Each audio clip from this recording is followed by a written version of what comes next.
We're looking live inside David E. Hastings Stadium here in Guelph. Happy Canada Day. It is the latest edition of the Highway 7 rivalry as the Guelph Royals host the Kitchener Panthers. Mark Perry, Noam Streifer here in the broadcast booth here in the Royal City in Guelph, getting set for the fourth meeting of the season between these two rivals. The Kitchener Panthers at 7-13 on the year, 8th place in the IBL standings. The Guelph Royals at 9-10.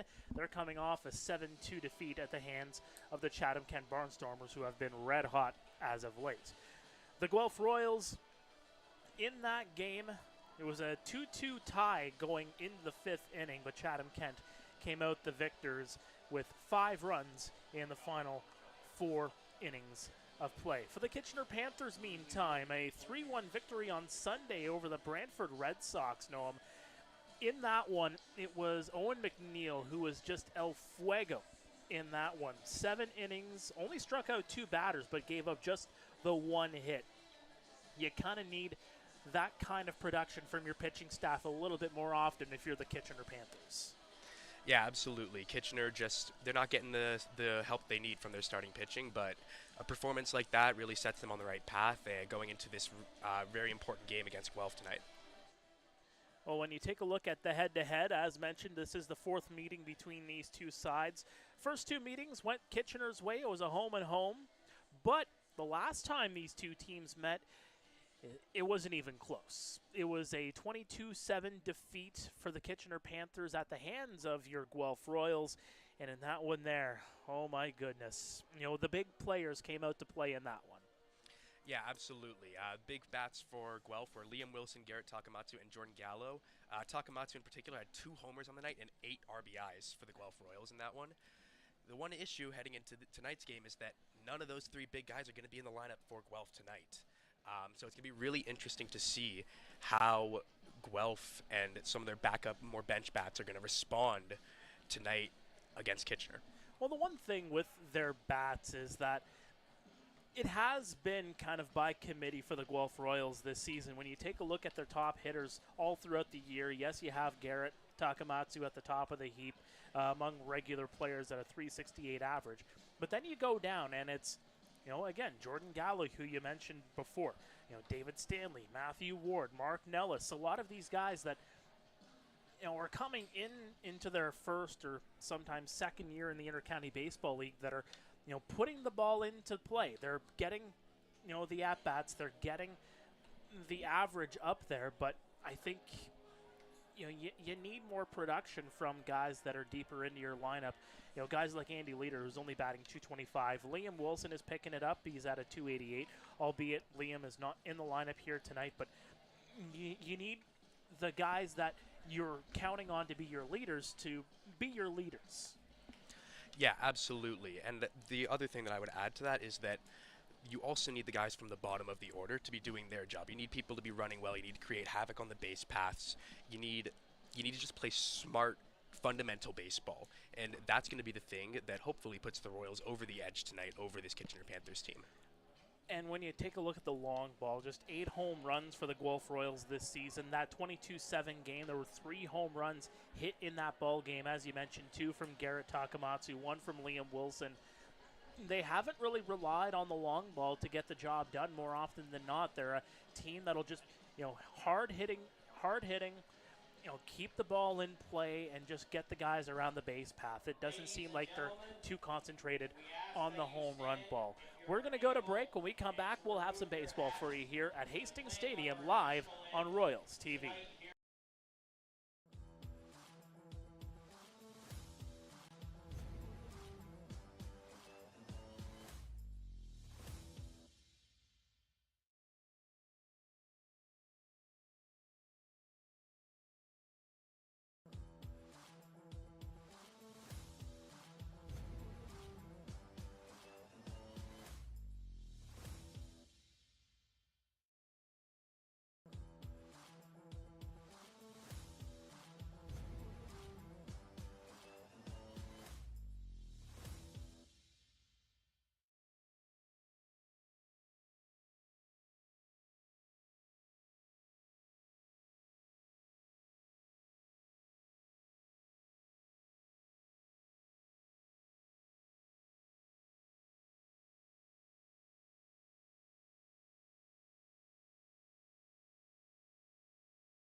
And we are live. It is time for some baseball here on a Tuesday evening on Canada Day. Glad to have you with us. 4 games in the Intercounty Baseball League. Special shout out to those that are tuning in on the IBL YouTube page on Diamond Vision. Get to watch all 4 games at once. Feels like Red Zone, but it's Intercounty Baseball League style. Mark Perry, Noam Streifer here with you as we'll get set up. Taking a look at the umpires for tonight's game. Mike Kinnear is the third base umpire. Daryl Rutherford is over at first, and Chris Marco is the home plate umpire. He is the crew chief for tonight. Beautiful breezy night here in Guelph, 24 degrees. The wind blowing inconsistently toward the outfield, so that could bode well for possibly some home runs or some long hits toward the fence here tonight. But let's take a look at the starting pitcher for the Guelph Royals. Edgar Garcia will get the start here tonight for the home side. Yeah, Garcia, a solid veteran presence on the mound tonight for the Guelph Royals. Spent parts of 3 seasons with Major League franchises with the Philadelphia Phillies, Tampa Bay Rays, Cincinnati Reds, and the Minnesota Twins. So lots of experience to bring tonight. On the season, has yet to allow a run in 8 games, his second start of the year, and 10.2 innings pitched. He has 10 strikeouts and just 5 walks. So very good stuff from Garcia. I'm expecting a commanding performance from him tonight. Former major leaguer, played for the Phillies, the Rays, the Reds, and the Twins in his major league career. Appeared in 52 games altogether, and now he is here in the Royal City as the announcement of the Guelph Royals coming onto the field. And again, 4th meeting of the season between these 2 teams. If you're the Guelph Royals, what do you really need to do here against the Kitchener Panthers? More particularly, you're not probably going to put up 22 runs against these guys again. It doesn't happen all too often. But what's the key here for the Guelph Royals? Well, I think the key for the Royals tonight is actually going to be is their pitching. You need Garcia to go a solid 5 innings or so. Garcia himself needs the fastball working, and he needs to be able to command that slider as well. A good fastball is helpful, but it's only going to work well if you can work that off speed well. On the other side of the ball, again, like I said earlier, I think the Royals just need to be playing that small ball, playing that fundamental baseball.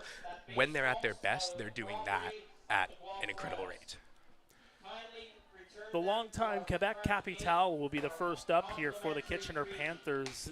Jordan Mandalay, the shortstop for this team, as Edgar Garcia gets in his warm-up pitches here. And again, you take a look around the IBL, a whole lot of action happening right now. It is a 10-1 lead for the Brantford Red Sox over Chatham-Kent. A bit of a surprise there with the way Chatham-Kent has been playing lately. That one in the bottom of the 4th. Barrie is up 3-1 on London in the top of the 4th. And it's scoreless in Welland as the Maple Leafs are in the Rose City to take on the Jackfish. Just about set to get underway here at Hastings Stadium in Guelph. Glad you can join us on this Canada Day evening. And Gordon Mandalay will get it started here for the Kitchener Panthers.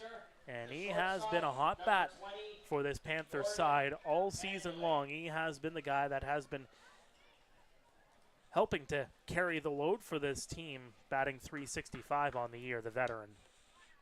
Yeah, Mandalay also has over 1,200 games in Cuba's top professional baseball league, and he represented Cuba in the Caribbean Series 3 separate times. He's got very good contact skills and very solid glove in the infield. Just about set here. Mandalay, the righty, to take on the righty. And first pitch he sees right toward Connor Morrow. And 1 pitch, 1 out. Let's take a look at 1 through 9 for the Kitchener Panthers this evening. You just saw Jordan Mandalay. Yasvani Penalve, one of the league leaders in average all season, about to come up to the dish here. Junior Ibarra, Charlie Towers, Runta Asawa, the center fielder. Yosuke Fuji is at third base. AJ Karosis is the DH. Ayad Ansari is the first baseman. And Jamie Cabral, the speedy one, playing left field tonight. Penalver batting .403 on the season, has walked as many times as he struck out at 12 on both. And he turns on the first pitch he sees, puts it into left center field, and Penalve gets on with a base hit. Yeah, and a good job from Penalve to sit back and just put that ball into the opposite field over the head of the shortstop, not overcomplicating things, just making a line drive.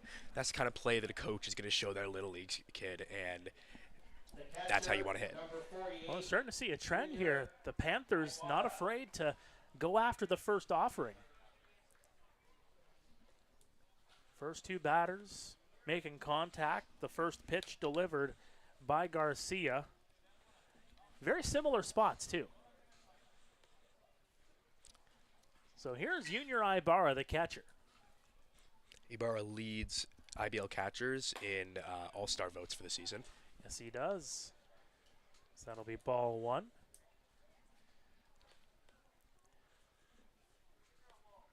Ibarra in his third year in the Intercounty Baseball League. First 2 years. That's going to miss downstairs. First 2 years was an import on this team, but he spent enough time here, got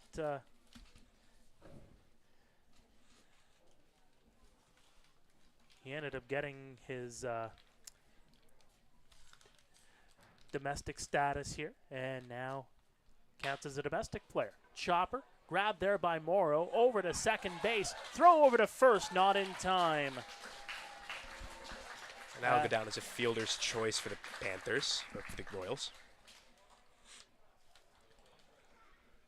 Good hard hit ball, and again, you're starting to see it. These guys are really challenging Morrow over there at shortstop.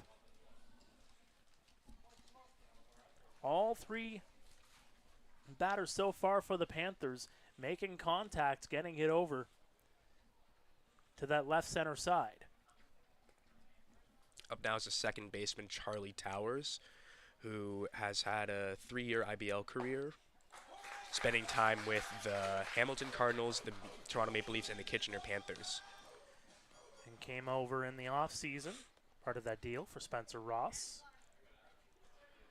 Ross, who's tearing it up with the Leafs right now, Oh, he is killing it. Right over to LaRue. Gets it over to second base, and they'll get the force out. And that will do it. A couple of runners make it on base, but all in all, pretty quick work for the starter, Edgar Garcia. In fact, just 7 pitches needed for Edgar Garcia to get out of that first inning. And that, again, something you want to see a little bit more often out of your starters here, where you limit the pitch count. Yeah, low pitch count, just absolutely something that you want to see. A really, really good start from Garcia to set the tone, set the pace for the Royals tonight in a game where they're going to need some quality pitching. As we take a look on the field, Kitchener Panthers are on the field here. Yadian Martinez is getting the start here for the Kitchener Panthers. He was the ace of this pitching staff last season, and he will be counted on here tonight to go quite a few innings. Yeah, over 7 seasons in Cuba, he pitched to a .410 ERA with a 50-39 win-loss record. In his IBL career, has 165 innings pitched with 187 strikeouts. So quality stuff, a long career from this pitcher. 91 Ks last season. That actually set a benchmark for this team as a franchise over the last 20 years at least. And I'll also add, somebody who performs excellent under pressure, has a career 3.05 ERA across his playoff experience. So the kind of guy who is just, he's calm under pressure, knows what he's doing, and trusts his stuff. Well, he's going to have to trust his stuff here, as he'll have 3 veterans to take on here in J.D. Williams, Connor Morrow, and Andy Leader. And albeit a little disappointed thought they were wearing their Canada Day jerseys, the Guelph Royals, but they're just wearing their usual home whites. Although you can see there from JD, he's got the red belt to be Canada Day, wearing that Canada Day fit, if you will. Got to throw in a little pop of color. Absolutely. That's strike one right across Broadway. Williams, former MLB draft pick. He was drafted in the 17th round by the Cincinnati Reds back in 2015. Chopper. Right over to Mandalay, but that one is just going to go too high and allow JD to get over with an infield hit. That's what exactly what I'm talking about from the Royals tonight. Having J.D. Williams set the tone, infield hit, runs it out quickly to get to first base. No play possible for the Panthers. It's the exact kind of thing we're going to need to see from them tonight for them to secure that W. So with J.D. on first base, this brings up Connor Morrow. Morrow in his 7th year in the Intercounty Baseball League, a 3-time IBL champion. Batting just 167 on the season, however. Ooh, I felt that one. That one off the bat, off of Junior Ibarra. Let's take a look at the lineup for the Guelph Royals this evening. You're seeing Connor Morrow in the batter's box here. Andy Leader's behind him. Matthew Ward, the catcher. Ethan Hammond, Brando LaRue, Blake Simpson, Carson Burns, and Ashton Patterson, 1 through 9 for the Royals this evening. Panthers sporting their red Canada Day hats. They haven't hosted a Canada Day game at Jack Couch Park in the last few seasons, but they've had those red hats more often than not, and always bring them out no matter where they are around this time of year. That one just missing on the outside. Morrow showing bunt, trying to mess with the Kitchener defense a little bit, maybe draw the third baseman in. Well, that's Yosuke Fuji. He's pretty quick over there at third base. He's been among the best in the IBL. That one's going to go in for a strike. In fact, leading the All-Star vote over at third base for his division. Which, again, north-south, let's just make it east-west. It seems a little bit more geographically friendly, as a throw over to first is not in time. Yeah, I'm with you there. It's just more spread out, a little bit easier to understand than north-south in such a condensed league. Well, when they have a 10th team come into the league, they're not going to do a north and south division. They're going to do east-west. It's going to make more sense. Yeah, absolutely. The 1-2. That one's put high and deep into right field. Penalve will make the catch. Throw back into first base. Will he get him in time? No. Sliding back in safely is J.D. Williams. Yeah, and Williams a little slow to turn around on that play. You could hear that the Royals dugout had to communicate with him to tell him to go back to first. Luckily, right fielder missed the throw, so no harm done, but something that you want to keep in mind as a base runner. The Guelph Royals bat boy has a Canada flag attached to the back of his head. So that's what you just saw running into the screen there. Wearing a nice touch. Very nice touch. Andy Leader now the batter, the former Panther.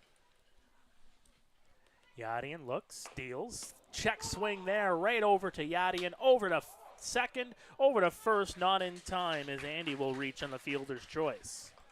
That was kind of more of an excuse me swing from Andy, but he made contact and he just legged it out. Yeah, well, nice hustle there by Leader to stay out of the double play. But again, not what you want to see. You want to be seeing those line drive contact hits, and you want to be getting ahead of the pitcher in the count. Just good stuff on the base paths. Let's take a look at the defense for the Kitchener Panthers here this evening. Jamie Cabral, Runta Osawa, Yasvani Penalve from left to right in the outfield. The infield looks like this. Fuji, Mandalay, Towers, and Ansari from left to right. And Junior Ibarra is behind home plate catching Yadian Martinez. Leader on first, Matthew Ward the batter. Look out into the outfield. That one missing way outside for ball one. Ward did his undergrad at Niagara University, Division I. Won an MAAC Championship MVP in 2024. He hit 2 homers in the series and went 7 for 10. And that's that kind of production. He's continuing to show it here as a member of the Guelph Royals, and I think he kind of feels the pressure just knowing that Franklin Torres is going to be coming around in the next couple of weeks. He wants to establish his position as the everyday catcher on this team. The 2-0 missing outside yet again. Yeah, well, and he's doing an excellent job of that, batting .293 on the season, 12 walks, a homer already with 16 hits in 54 at-bats. So good stuff from Ward to sort of make his name known and hopefully stay in the lineup. The 3-0 right across Broadway for strike 1.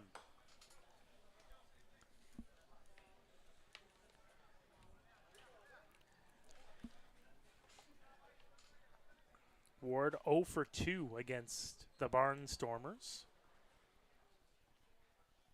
Back on Sunday. Went 1 for 4 against the Leafs on Saturday.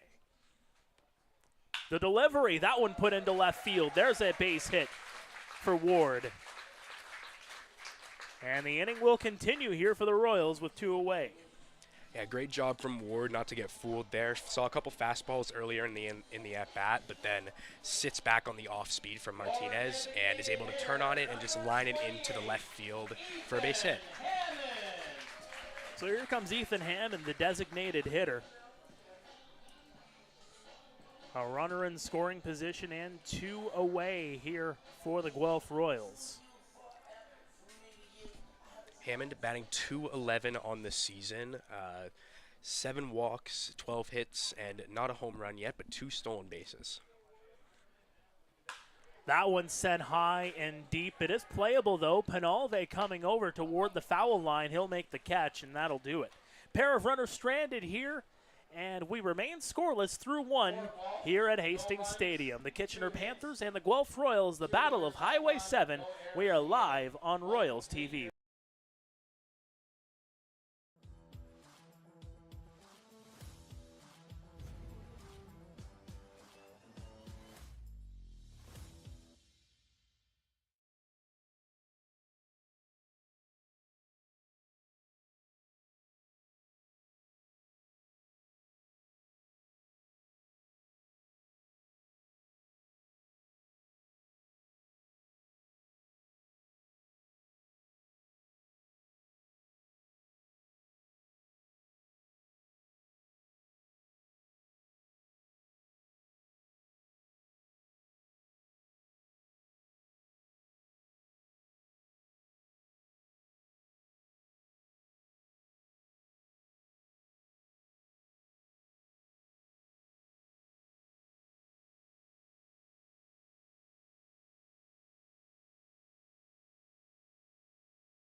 Welcome back to Royals TV. Scoreless through 1 between Kitchener and Guelph. Mark Perry, Noam Streifer here in the broadcast booth.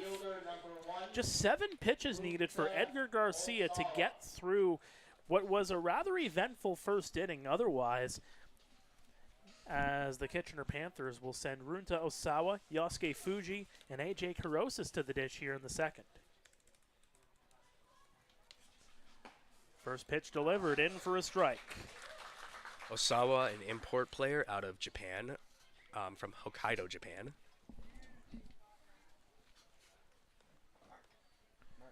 The 0-1. That one paints the outside for strike number 2. Osawa brought in when Yankiel Morris went down with that injury, a season ender. So they had an import slot to fill, and you bring in Runta Osawa, and he has been excellent for this team since coming in.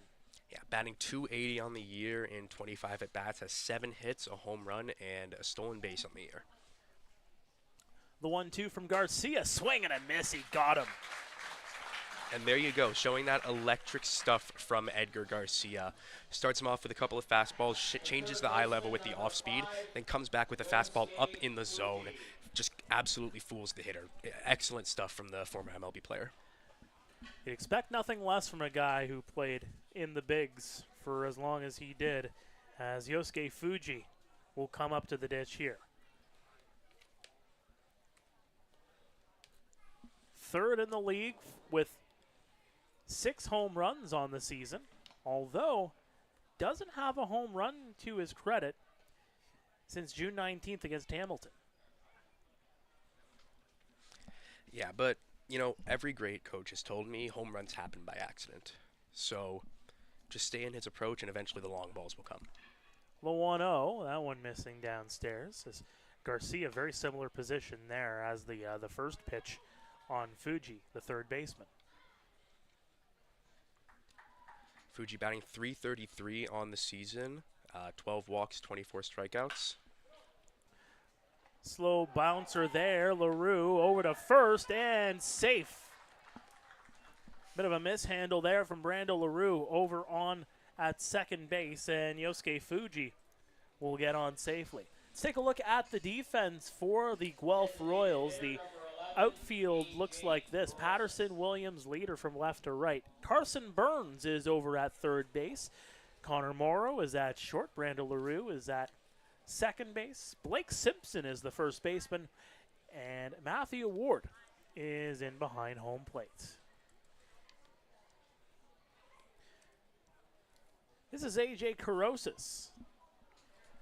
He was a long-time call-up from the Junior Panthers program, has found himself a regular spot on the senior team over the last couple of seasons.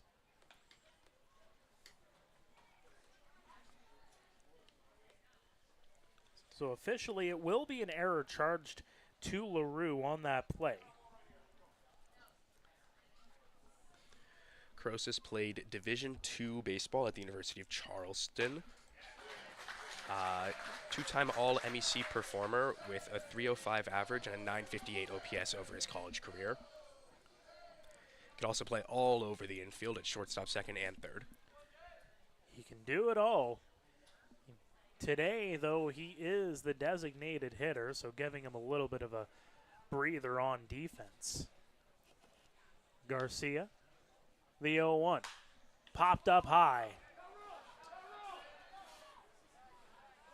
Toward the foul line, Ashton Patterson will be over there to make the catch. Didn't see who was going to be over there, as Morrow and Burns were all kind of listing towards left field, and then Patterson just calls them off and says, I got it.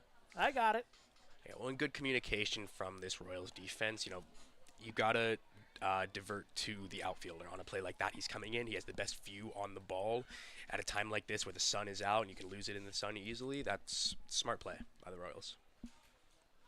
That one right across for a strike on Ayad Ansari. And it's an odd place right there too, Noam, because you have a bit of a mix there between the shaded area and the sun in left field. So that's a hard ball to track down. Throw over to first, not in time. Yeah, tough ball to track down, and a good showing from Patterson, who's had some defensive struggles this year, but looks to be turning it around right about now. Ayad Ansari, the first baseman, holds off on that one. Goes down low, 1-1. The Pakistani national team member, Ayad Ansari.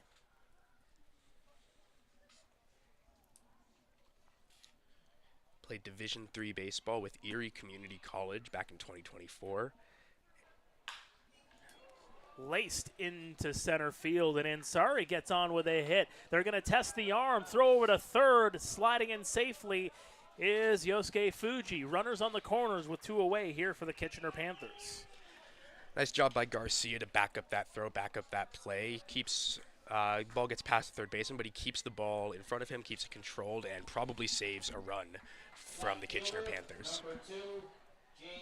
And this will bring up Jamie Cabral, who is very, very quick on the base path. He is one of the team leaders when it comes to stolen bases. In fact, he leads the team with 8 stolen bags. He's 8 for 9 on the year. You do not want him to get on the base path for a team that is very aggressive on the base path overall.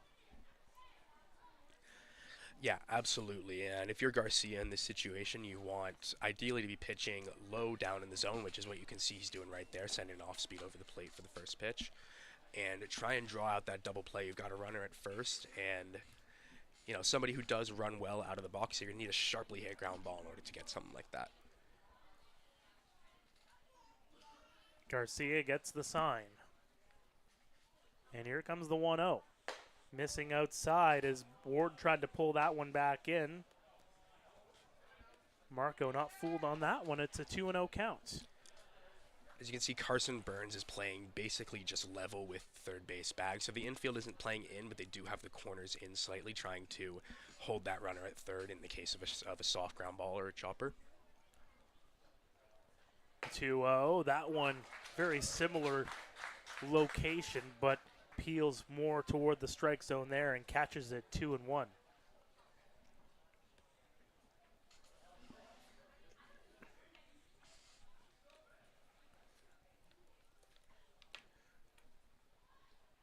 And that one will miss outside. 3-1. Cabral, the Vaughan native, played 5 games with the Leafs last season and had a heck of a fall with TMU. He led the team in homers, stolen base, and OPS during that season last year. That one off of the steel stanchion, holding up the grandstand, as that one will lead to a full count with 2 away.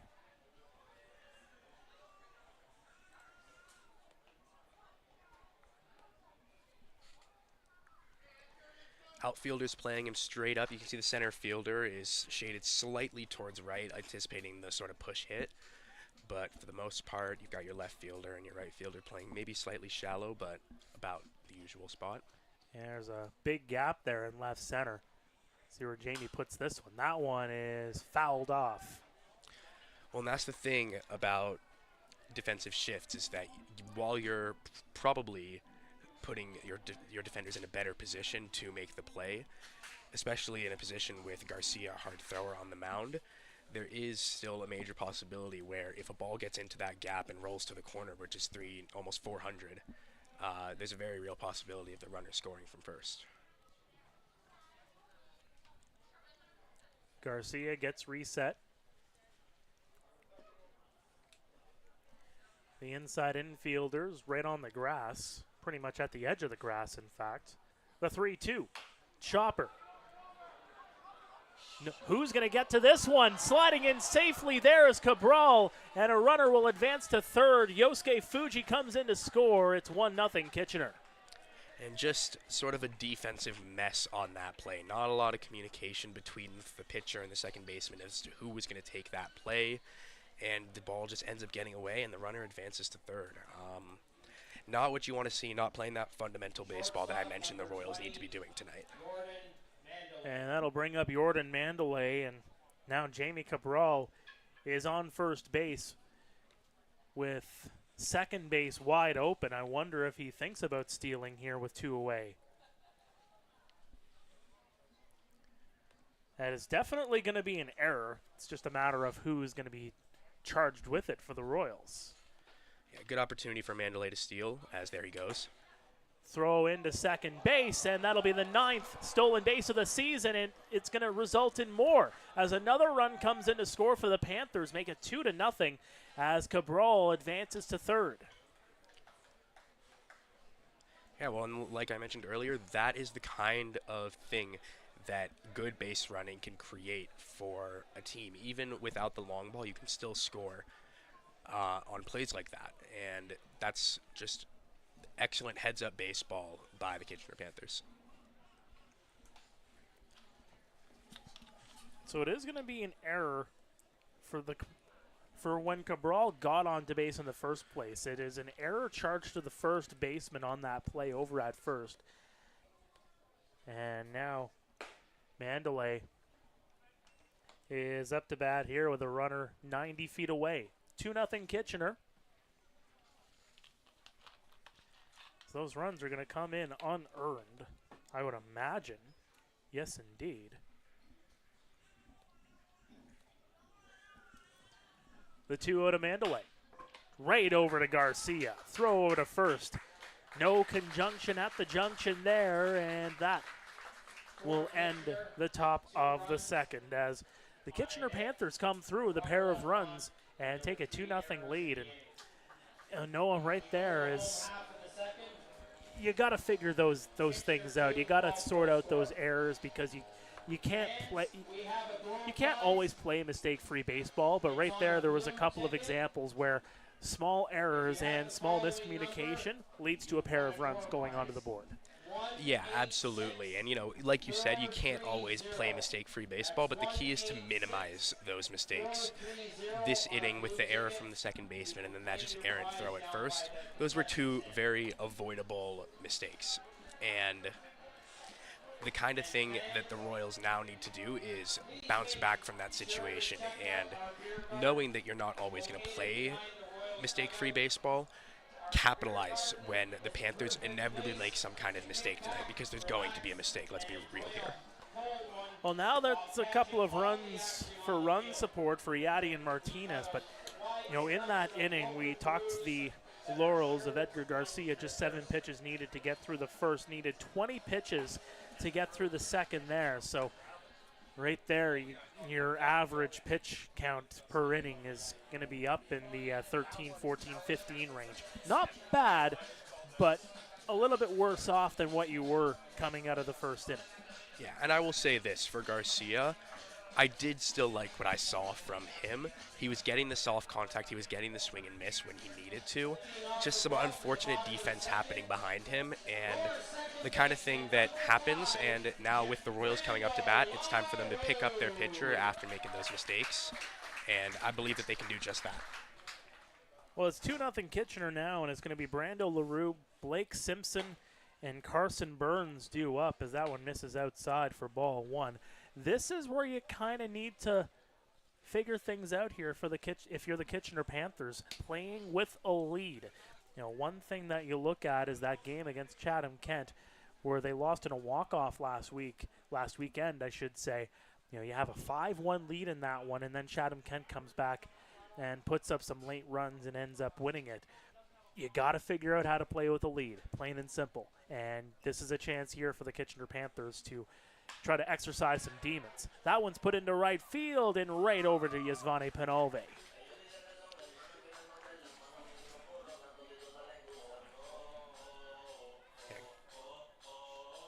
Good stuff from Yadi and Martinez. Works the count nicely, sets him up with the fastball early, then sends him with the off-speed off on the outside corner of the plate that he just shoots into right field. Easy pop fly. A nice sequence of events there. Here's Blake Simpson, the first baseman. Missing on the outside for ball 1. Usually you see Simpson playing the middle of the infield, but over at first he is. Obviously last year was kind of in and out of the lineup. Swing and a miss for strike 1. In and out of the lineup because he was playing in the MLB Draft League. But whenever he was in the lineup, usually you see him sort of at second base more often, but last year first base was kind of occupied by Josh Garton, but see what he can do at first base. Yeah, well, and a good thing for both the Royals and for the player, because it opens him up to more opportunities to be in the lineup and more versatility for the Royals to have him there as he strikes out right then. Goes down looking for the first K on the evening for Yadi and Martinez.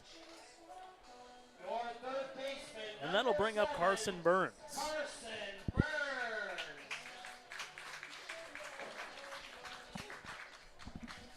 the one thing to note, too, I like that pitch sequence from Yadier Martinez to get out Blake Simpson. First pitch, just missing on the outside edge. Burns, a native of Orangeville, Ontario. Bats left, throws right, 26 years old. Relatively tall guy, 6'2", 180 pounds. And he's been with the Royals since last season, but before that had spent the most time in his IBL career with the Barrie Bay Cats. The 2-0, swing and a miss for strike one. Yes, Carson Burns, 7th year, went to Western Texas College in the NJCAA. Swing and a miss again. He's chasing and he's just not connecting.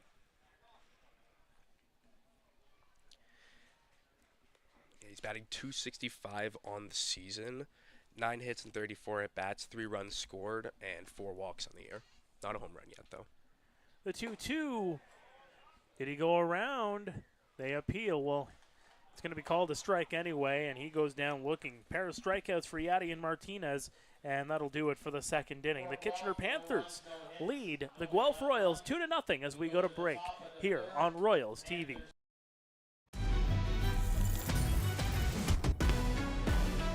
Heard you looking for a hero. Well, look up. Yeah, I got the heart of a champion. If I get knocked down, I get back up.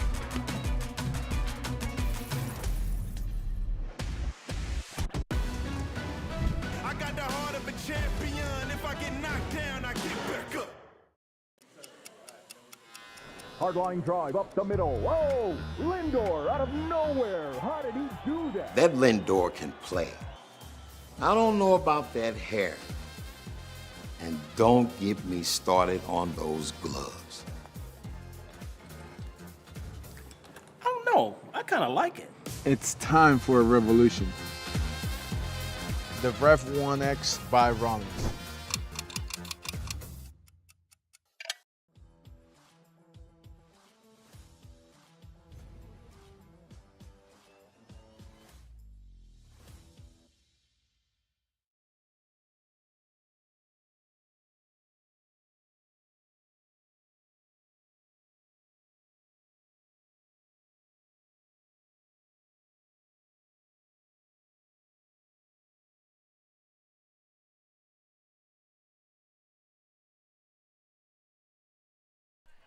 Welcome back to Royals TV. It's 2-0 Kitchener as we head to the top half of the third. Bit of out-of-town scoring to take a look at. The Barrie Bay Cats up 4-1 in the 6th inning in London against the Majors. How about this? The Brantford Red Sox 14, the Chatham-Kent Barnstormers 1 in the top of the 6th. How about that? The hottest team in the league, Chatham-Kent, against the Brantford Red Sox, who have been, just trying to piece something together and get a big outing like they have right here. They're finally getting it in Chatham-Kent against the Barnstormers this evening. The other game ongoing, it is the Toronto Maple Leafs and the Welland Jackfish. That game, it is 1-0 Toronto in the bottom of the 5th. Well, yeah, in that Brantford Chatham-Kent game, that's just what's so amazing about baseball is that on any given night, you can have the last place team put up 14 points against the best team in the league, or the hottest team in the league. That one catching the inside for strike one. It's a 1-1 count here on Yasvani Penalve. Hit a single back in the first. And that single raised his season average to .411 on the year. Great stuff from Penalve. He's been one of the best hitters as that one's sent high. Playable, though, for J.D. Williams, and he'll make the catch out in center field. And there you go. More of the good stuff from Garcia, drawing the weak fly ball contact that you want to see, and it's just up to this Royals defense to play solid ball behind him right now. I think he plays well for the ballpark that he is in here. It's more of a pitcher-friendly ballpark than a hitter-friendly ballpark compared to what we have seen around the Intercounty Baseball League. I think, Edgar Garcia is tailor-made for a place like Hastings Stadium. Yeah, absolutely. Pitching to contact often with those very deep corners out there. You know, center field here is a little weird, but it's still it's a very interesting park, but something that plays to Garcia's strengths in a really nice way. This is Junior Ibarra, reached on a fielder's choice back in the first inning. Was later tagged out to end the first. The 0-1 holds off on the swing, didn't go around, appeal over to first.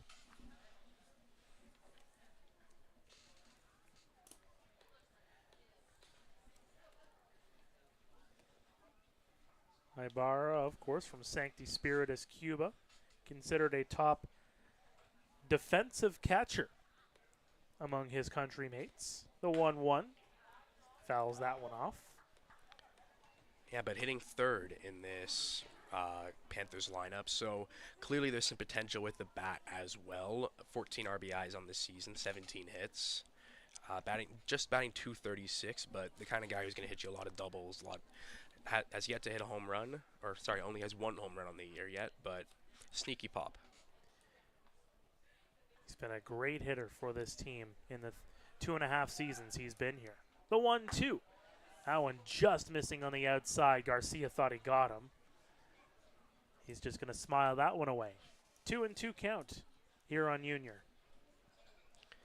Count even at 2-2. He spat on the slider on the outer half of the plate. If I'm Garcia, I'm challenging him. I'm coming up and in with a fastball, even if it's slightly off the plate. There it is. Strike 3. Catches the downstairs corner, and Ibarra goes down.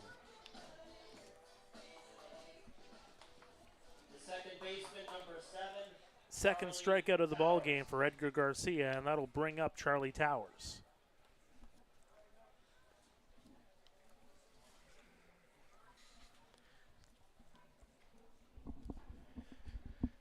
Towers spent time with the Fort McMurray Giants of the Western Canadian Baseball League in 2022. Was an all-star that season. There's a swing and a miss. Good contact bat. Also a team guy. You always see him in the dugout cheering on his teammates. You know, you call him the glue guy, for example.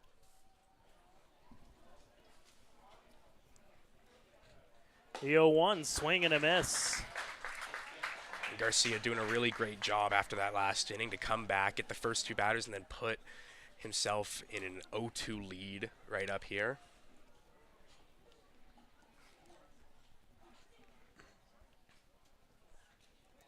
Garcia looking for the payoff. The delivery.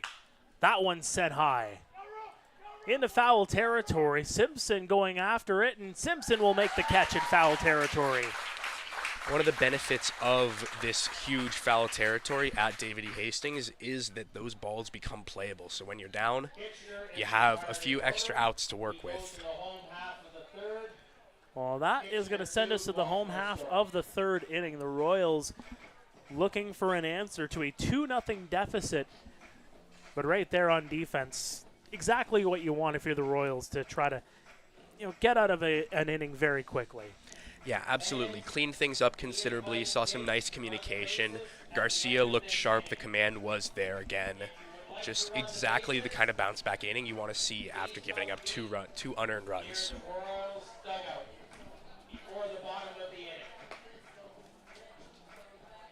So back to Yadier Martinez here as he will get started here for the third. He's been used in all kinds of different situations for the Panthers this season. This is only his 5th start of the year. He's been used quite a bit as a reliever, but has been kind of a long reliever for this team throughout the season too, whenever he's not actually getting the start. Ultimately took that loss in that walk-off game against Chatham-Kent back on the 28th. Only went 2/3 of an inning, only faced 4 batters.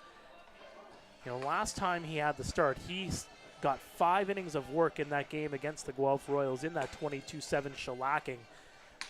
Gave up 11 hits through 5 innings of work. And, I know he's got revenge on his mind here tonight. Yeah, absolutely. Revenge on the mind. Pitching like it thus far, no runs through 2 innings. Also, second in the IBL in strikeouts last season. So that kind of shows the duality of this pitcher is that, has given up some runs, has had some unfortunate situations, but also has the stuff to be excellent and to strike out a lot of batters. Ashton Patterson, the batter. And he's another guy that you want to try to see that average go way up for him. His average just has not been friendly, to say the very least, this season. Patterson, from Kitchener, in fact, but has done his undergrad at Guelph, playing for the Guelph Griffins of the OUA. Drop that bunt down right onto his foot. That hurts. He'll get back in the batter's box. Ian, you're having a smile. Guy never has a frown, let me tell you. It's the reason why he's a fan favorite.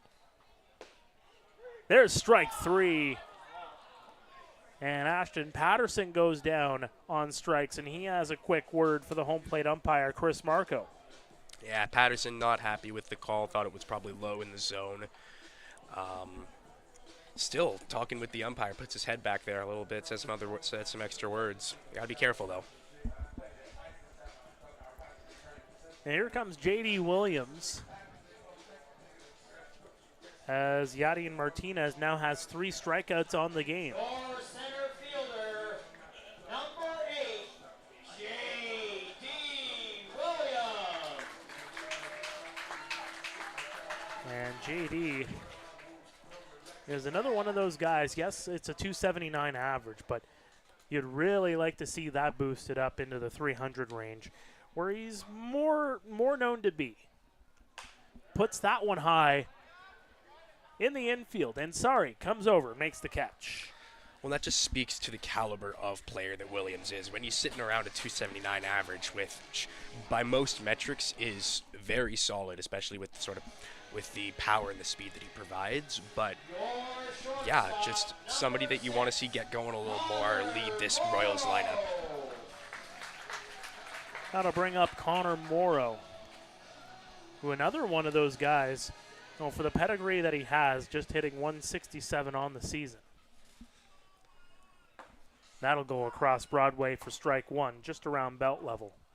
Yeah, did his undergrad with Canisius College, a Division I team in the NCAA. Made an All-MAAC second team in 2019. Tries to drop the bunt there, but pulls back.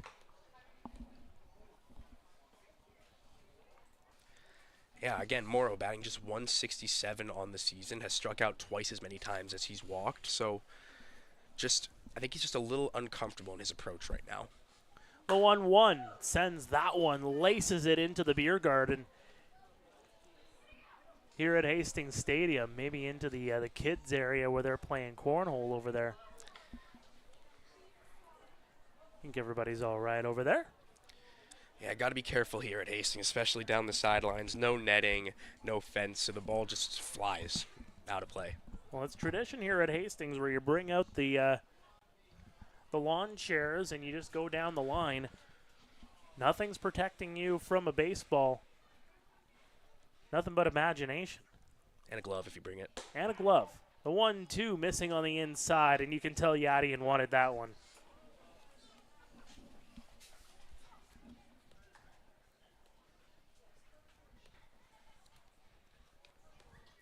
So he'll try again with a 2-2 count here on Connor Morrow. The delivery missing on the outside. Full count. Martinez on the day has thrown 22 strikes and 11 balls, so twice as many. Really commanding it well, staying within the zone. Not giving the Guelph hitters a lot to work with when it comes to mistakes. There's strike 3 as Connor Morrow goes down looking. Pair of strikeouts in there, and there's 4 Ks for Yadier Martinez. He has retired 7 straight as we go to break. We are going to keep it on the field because we got the kids running the bases here at Hastings Stadium, but we're going to take a break here in the broadcast booth. We'll be back after this. This is Royals TV.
Welcome back to Royals TV. Mark Perry, Noam Streifer here in the booth. 2-0 for the Kitchener Panthers over the Guelph Royals as Runta Osawa will step into the batter's box here, the center fielder, to take on Edgar Garcia, who had a really good first inning, but struggled in the second, picked things right back up, and had a quick third. Missing on the outside, 1-0. Yeah, well, and I wouldn't even call the second inning rough for Garcia. I think it was a tough team-wide effort. He was still inducing that soft contact that he's so good at. And it's just the kind of thing that it's unfortunate. It comes back to bite you as a pitcher, but just sort of the kind of thing he's going to have to work through. Osawa up in the count, 2-0. Batting .280 on the season, 8 strikeouts, 2 walks, and 1 home run on the year. Hold off on the pitch, but it paints the black on the outside edge. Good comeback pitch from Garcia.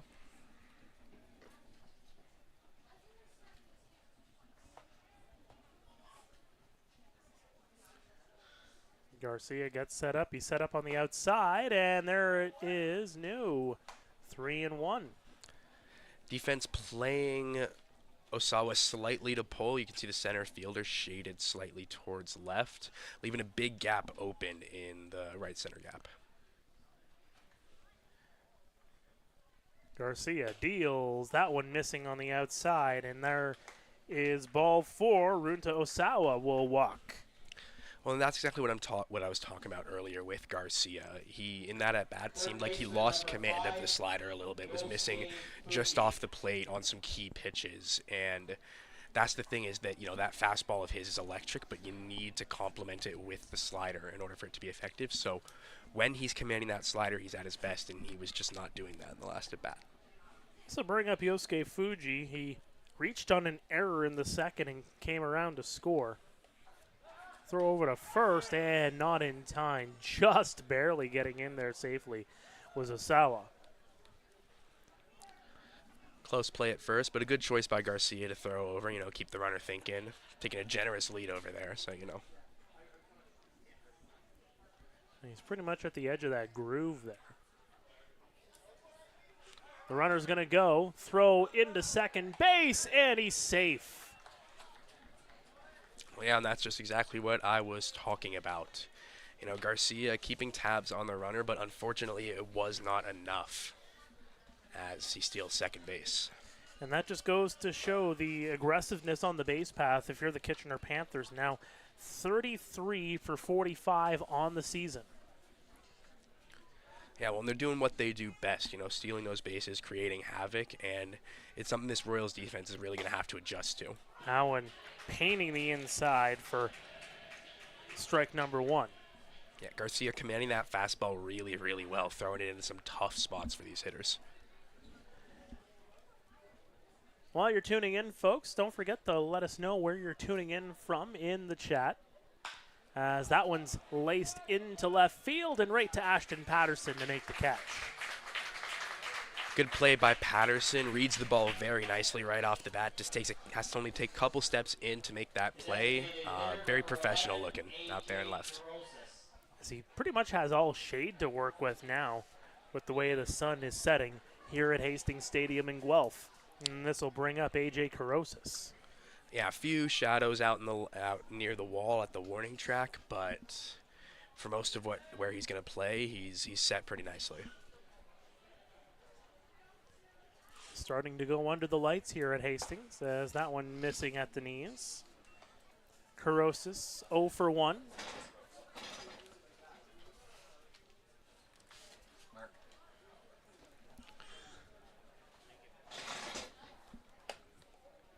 Flew out to Ashton Patterson his last time up. Edgar taking his time. The runner's going to go. Throw into third, and he's safe.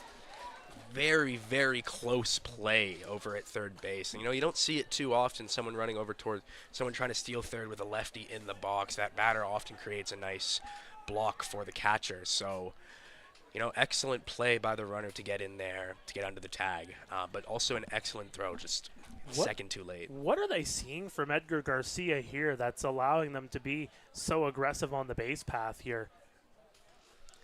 It feels like that Alberto Gonzalez, the third base coach, giving them the green light the whole way if you're Osawa. Well, and the question is that something Kitchener's picking up, or is that just how they play as the infield moves in? That one's put into left field. Patterson chasing after it. That one's going to drop and get to the wall. One run's going to come in to score. Circling around second. He's going to try for a triple. No throw in, and that's an RBI triple from A.J. Carosis. Yeah, great approach from Carosis. Saw that big hole in the left center gap, just puts it over the head of the left fielder Patterson, and just goes. Doesn't look at the play, puts the head down and just runs. Gets into third safely, doesn't draw a throw, just heads up. Good baseball from Carosis. And that'll be his second triple of the season, just the third triple for the Panthers all season. Jamie Cabral has the other one on the ledger for that team. That is strike one on the outside for Ayad Ansari. Ansari played Division III at Erie Community College after playing his JUCO days at Pensacola State. Also spent time with the Pakistan national team. That's right. Yes, he did. And they're very active on social media, let me tell you. They love them some Ayad Ansari. As they should. So just one away with a runner on third. Ansari will watch that one go across for a strike. Ansari hit .341 in 30 games at Erie Community College in 2024. So the potential for a high average is there. Infielders in the grass. That one missing on the outside. Just trying to cut off that ball. They do not want A.J. Carosis to cross the plate. And you can see it just in the defense. Yeah, well, it's too early to start counting outs, but it's definitely a part of getting to the part of the game where you have to start thinking about run prevention as the Guelph Royals. Good block there from Matthew Ward. Yeah, and I think we're going to see a lot more off-speed from Garcia today, trying to induce that ground ball and trying to get some chase from the Kitchener hitters in a scenario like this.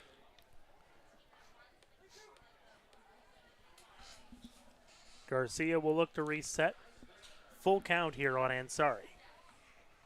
The delivery. Swing and a miss. He got him. Great job by Garcia. Great comeback pitch in a full count. Gets him to chase the slider off the outside part of the plate. Just good stuff from him after giving up a triple. Third strikeout of the game for Edgar Garcia. And that will bring up Jamie Cabral. Cabral, the Vaughan, Ontario native, shout out. Really excellent speed, got great base stealing instincts. The kind of hitter you want in this situation. Swing and a miss for strike one. And sort of your quintessential number 9 hitter. Decent bat to ball skills, but really what he's going to do is set the table when the big boys come up around and just create some havoc. That's why you like him in the number 9 hole. The 0-1. That one right across for a strike. Good stuff from Garcia, coming back from that triple, gets the strikeout on the full count, and then starts off Cabral with 2 excellent off-speed right into the zone. Looking to pay this one off. The delivery. That one missing upstairs.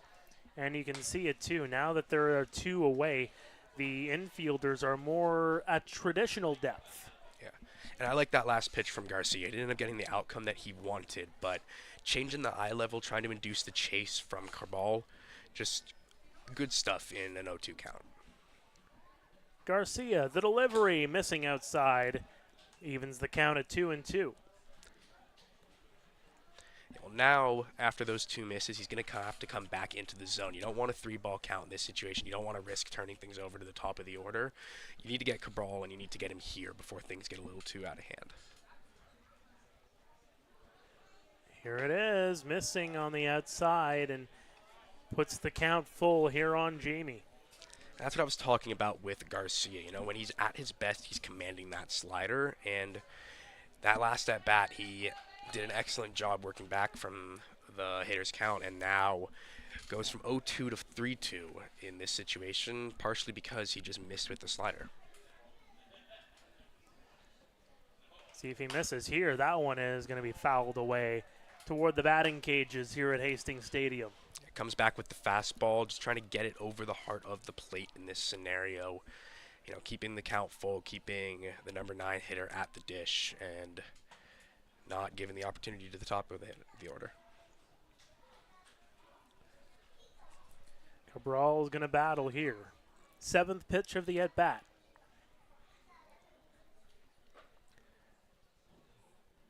See what he does. Chopper, fielded by Burns. He gets it on the 1 hop, and he can't make the play. Coming in to score is A.J. Carosis. Make it 4-0 Kitchener. Yeah, and it's just a tough play for Burns. You know, like in a scenario like that, with the speed of the batter, you need to be fielding that ball cleanly. Does a good job of keeping it in front of him to avoid possibly getting the extra base, but just not what you want to see in a scenario like that. So right back to the top of the order for Jordan Mandalay. Let's see if Jamie challenges on the base path here. It is going to be an error charged to Burns officially. And some rumblings in the Guelph Royals bullpen. Can't quite tell who's throwing right now, but there is somebody. No throw over to second, and Jamie Cabral will steal a base. And I believe that is Jordan Taylor up in the bullpen right now, number 51, hometown Mississauga, Ontario. 18 years old, weighs 205 pounds, 6'2". So commanding presence from the mound, a good follow-up for Garcia. A junior call-up. For the Guelph Royals from the Mississauga Tigers program. Garcia wants to do over the signs again, takes a quick timeout. He's taking his time, that's for sure. Doesn't want to waste a pitch as Jamie Cabral is going to get back over to first. Over to second, rather. Edgar Garcia has an extra eye on him. He knows. Well, and that's the other thing, is that on a muggy, kind of hot, humid day like today, the fatigue gets to your pitcher quicker than you'd think. So throw over to third, and he is in safely. That is 3 stolen bases for Jamie Cabral in the last 4 innings. Yeah, so as I was saying, that sort of could explain the lack of command and consistency over the last inning or so. It could just be exhaustion. Yeah, you are starting to feel it here.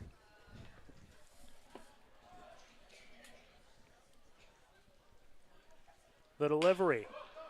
Chopper there. Morrow makes the play over to first and in time. So they'll retire Mandalay on the throw over. And it is 4-0 Kitchener as we head to the home half of the 4th. And yet again, a 2-spot on the board here for Kitchener, Norman. Right there, you kind of hit the nail on the head. Maybe that fatigue because of the conditions here at the field might be starting to set in on Edgar. Yeah, absolutely, and I think that would explain the lack of command, specifically over the off-speed pitch that we've seen in the last inning. We don't have a radar gun, so I can't say this for certain, but it does seem like he's lost a take on his fastball as well. So makes sense that Taylor's getting loose up in the bullpen right now, but I will say a good comeback pitch from Garcia to end that inning to get the chopper to shortstop. Aside from the triple, not a lot of hard contact against Garcia tonight, just some mistakes in the field that ended up adding up to a Kitchener 4-0 lead. Well, and right there, too, you get that error charged to Carson Burns that allows Cabral to reach base. You know, that should be the end of the inning right there, but unfortunately for the Guelph Royals, another run comes in to score in the form of A.J. Carosis on that occasion. And well, now you're behind the 8 ball by 4, so we'll see what they can do here if you're the Guelph Royals. See how they can try to climb back into this one. It's not impossible. Well, I mean, the frustrating thing for Garcia on the night is just one of those 4 runs was charged as an earned run on the night. So, again, I think that his pitching tonight was better than the stat line suggests. Just some unfortunate defense for the Royals. Andy Leader will take a first pitch strike right at belt level. Leader reached on a fielder's choice, was later stranded in the first. Puts that one high. Playable, though. Left field. Cabral gets underneath it, and he's about 7 feet in front of the warning track. He'll make the catch.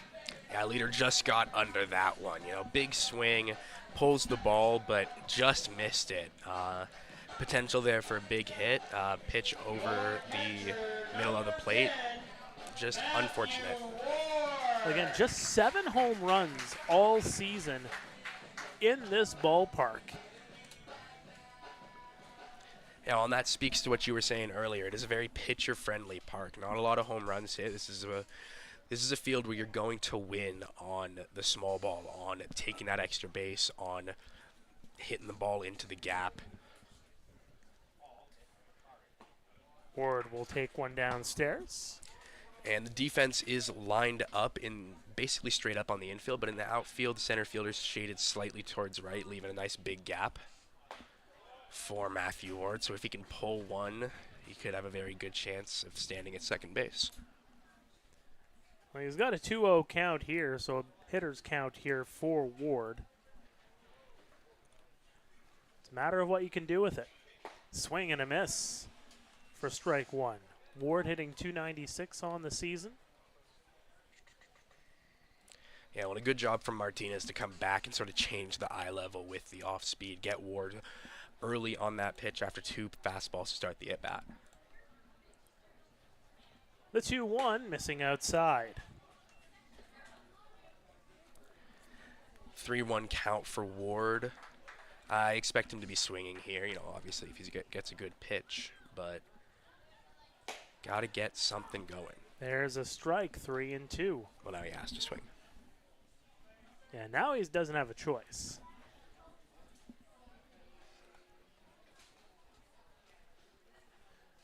That one missing inside, and Ward will take a free pass. Yeah, well, and Martinez on that one, you could see puts the off speed on the inner half of the plate, doesn't really get that movement to catch the corner, tries to backdoor the slider, and it results in a walk, which base runners, that's what you need in this scenario to sort of start chipping away if you're the Guelph Royals. Here comes Ethan Hammond. He's 3 for 10 against the Panthers this season. 3 RBI. Pair of walks as well in there.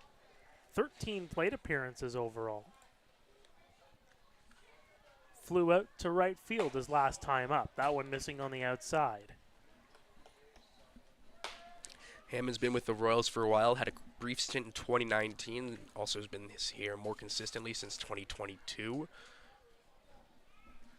Played Division II baseball at Duville University and did JUCO at Trinidad State College.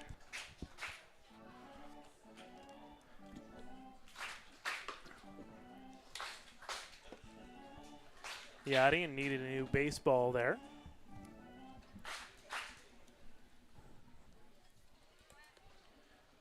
They'll look to reset here on Hammond. Runner on first. That's Matthew Ward. That one missing downstairs. If you're just joining us, the Kitchener Panthers putting up 2 runs in the second and the fourth. They have a 4-0 lead here on the Guelph Royals here at Hastings Stadium. Happy Canada Day to you all. Got a good crowd here. Not unexpected with these 2 rivals in action. That one painting the inside, 3-1. Yeah, rivalry game, Canada Day, pretty nice night out here. You know, it's a recipe for a good crowd and some good baseball.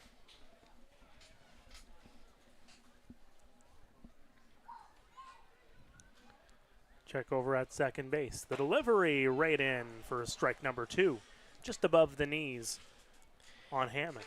And that will load the count at 3-2 on Hammond.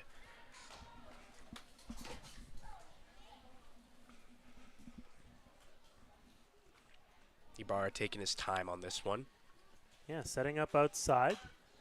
And that'll be off the facing of the grandstand here at Hastings. Or my mistake, Martinez. Ibarra's the catcher.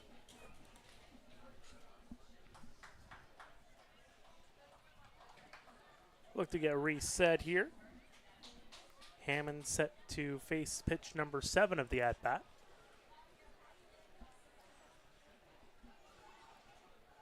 Swing and a miss, he got him. Another strikeout for Yadian Martinez. He is up to 5 on the night. Yeah, good comeback pitch from Martinez after getting a couple fouls off and missing on some off speed. Comes back, puts a fastball on the upper outer half of the plate, and he just couldn't catch up to it. This brings up Brando LaRue, 0 for 1 on the evening. He flew out to right field, back in the second. Throw over to first, not in time. Keeping that extra eye on Ward over at first. Not really taking a healthy lead, per se. Just not a healthy lead, but not a conservative lead either. Just sort of... Kind of in the middle. Yeah, just your standard lead at first. That last pitch, handcuffing LaRue, painted the inside, and might have been a Yadian Martinez message there trying to be sent to get off the plate. Yeah, just trying to make the hitter a little bit less comfortable in the box. That one put into right center. Penalve chasing after it, and he'll make the catch, and that'll do it. For the 4th inning, it remains 4-0 Kitchener as we head to break. Stay with us. This is Royals TV. Get ready, Hamilton. It's the 2025 IBL Home Run Derby and All-Star Game. Hosted by the Hamilton Cardinals at beautiful Bernie Arbor Stadium. Watch the league's top sluggers crush moonshots in the Derby. Then see the best of the best go head-to-head under the lights in the All-Star Game.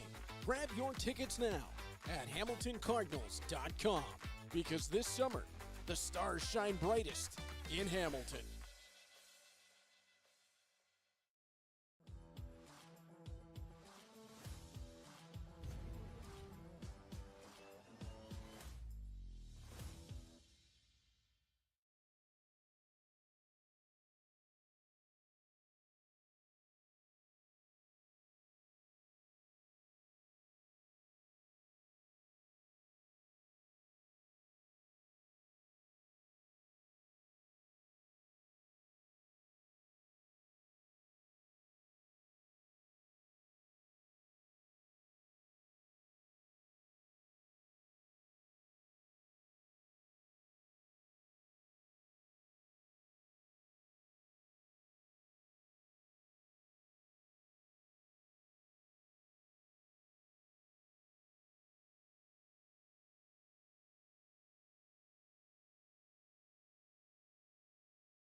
Welcome back to Royals TV, getting set for the 5th inning of play. By the way, the All-Star Showdown in Hamilton, Sunday, July 20th. Get your tickets now at HamiltonCardinals.com, and don't forget to get your votes in for your favorite players so they can play in that showdown in a couple weeks' time. Voting closes in about a week's time, so make sure you get those votes in while you still can. Yeah, well, and for those who are interested, Garrett Takamatsu in 3rd place for the 3rd base votes for the All-Star Game, so let's get him up to first. That was Yasvani Panove half swing, and he just decided, you know what, I'm just going to follow through on this anyway. Yeah, just looked like an uncomfortable swing up there on the first pitch of the at-bat. A good sign for Garcia. The 0-1 missing inside, 1-1. Well, and I think in that scenario, Garcia sort of saw that first swing and was like, if I work inside a little bit, he's already not most comfortable in the box for this at-bat, so work inside a little bit, get him thinking, get him a little more uncomfortable. Smells a little bit of blood, if you will. Yeah, that's a good way to put it. The 1-1, chopper, grabbed there by Simpson, and he'll just take it himself, one away. Now, well, and a nice job by Garcia, sort of playing the mental game there, you know, keeping the hitter uncomfortable and inducing that soft contact that he's so good at. And here comes Junior Ibarra, third time around here for the Kitchener Panthers catcher, who is 0 for 2. Struck out back in the third inning. One of 3 strikeout victims for Edgar Garcia this evening. Yeah, Ibarra has experience in the Cuban National Series. He played there for more than a decade, 2013 to 2024. So longer than maybe some of our viewers have been alive. Now he's, looking to, make it a full-time stay here in Canada. The 0-1, swing and a miss. Wants to bring his wife and 2 kids who are down in Cuba right now. Would love to have them come up here to Canada.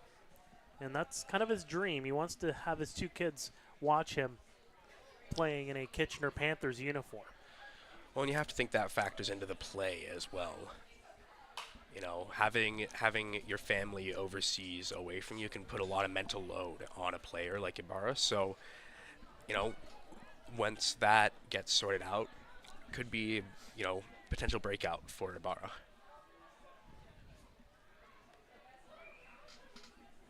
He'll step in here yet again. Ibarra facing an 0-2 count. Garcia, the delivery. And that one's going to be squibbed into right field, and Ibarra gets on with a base hit. Yeah, and again, just more unfortunate contact for Ibarra. That ball wasn't hit particularly hard, but the infield was shifted in a way that made it so it wasn't easy to field, and he gets on for a base hit. First hit in 3 games as he went 0 for 8 combined in the 2 games against Brantford. Didn't actually play against Chatham-Kent.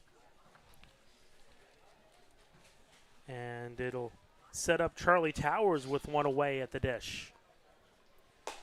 Upstairs, 1-0. Towers had a good game against the Chatham-Kent Barnstormers. Hit a home run with had an RBI and a walk in that game. That one missing inside as Garcia's trying to get Towers off the plate there. Towers batting just .216 on the season, 3 stolen bases and 16 hits. Looking to get things going a little bit more, bring that average up a little bit. The runner straying away from first base, but that one's delivered inside yet again. A 3-0 count here on Towers. Yeah, Ibarra not necessarily known for his speed, so probably just trying to get into the head of Garcia a little bit there.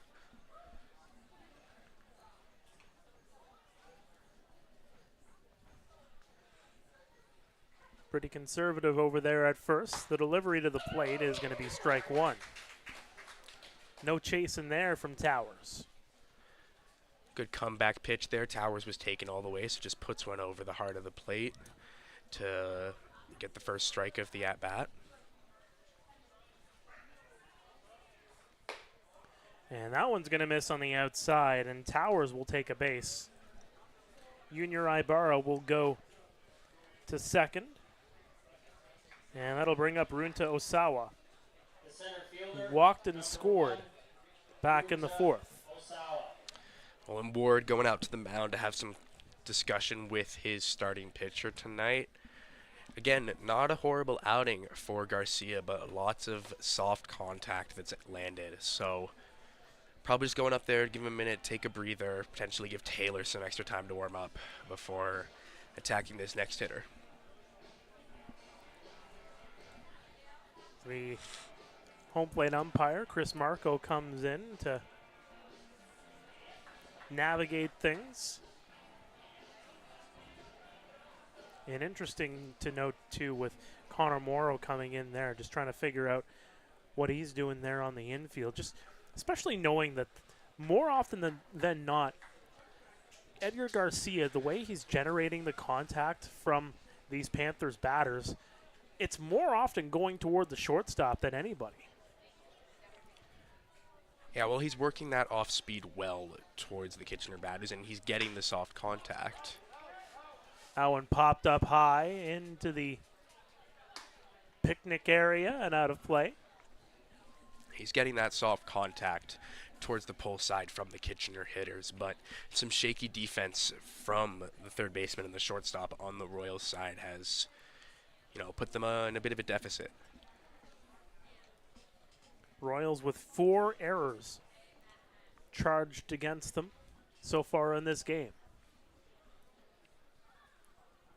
The 0-1 missing outside. 3 of those errors coming back in the second. That saw 2 runs come across. Another error came around in the fourth. And that allowed one of the 2 runs to score for the Kitchener Panthers. So Panthers taking advantage of those defensive mistakes. Holding off there is Osawa, 2-1.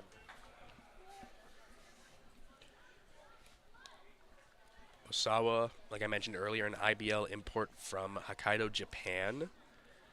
Batting .280 on the season.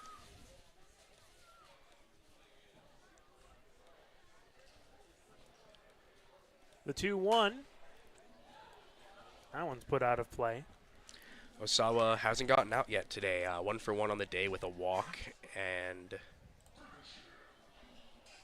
my mistake, actually. He's 0 for 1 on the day with a walk, so he has gotten out. Yeah, he struck out swinging to lead off the second inning.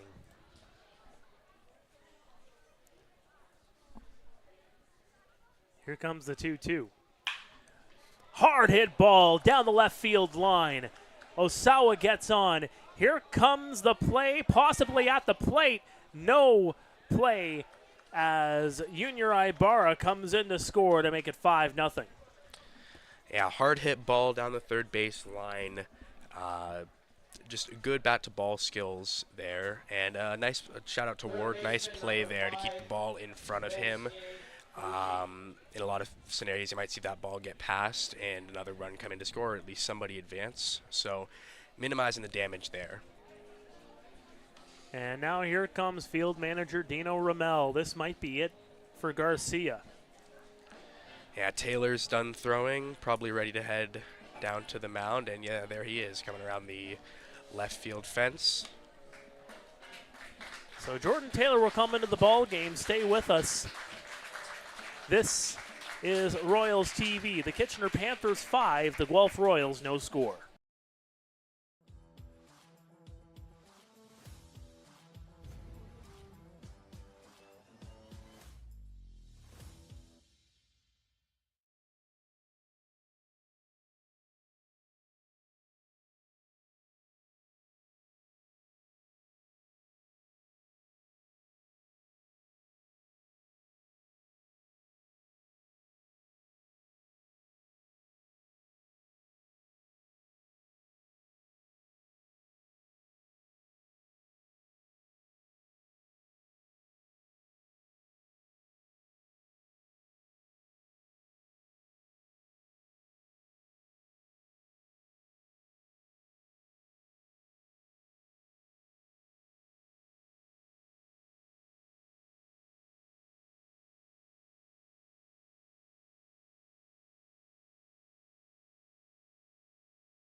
Welcome back to Royals TV, live at Hastings Stadium on this Canada Day evening.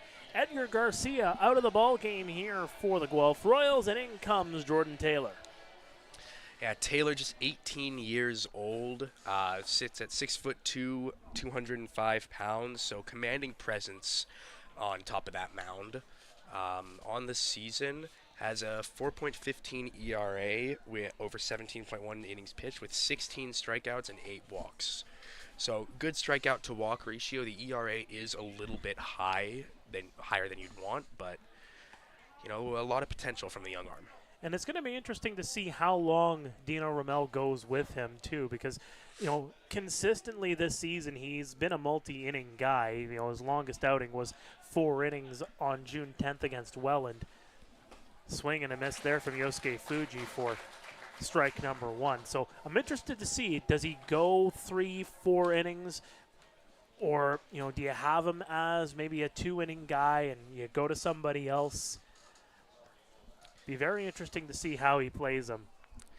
Yeah, well, and the Royals approaching a 4-4 from Thursday to Sunday this weekend. So it would definitely be nice for them to get some length out of Taylor tonight. Fuji with a 1-1 count. Reached on an error and scored in the second. Flew out to left field his last time up. Swing and a miss. Big cut there from him.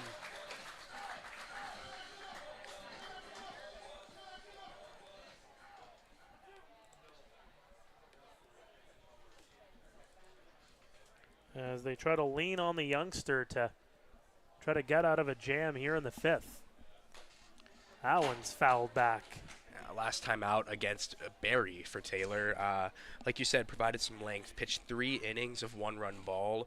Struck out 5 while just walking 1 while facing 11 batters. So just what the Royals are going to need here after a little bit of a shorter outing than expected from Garcia.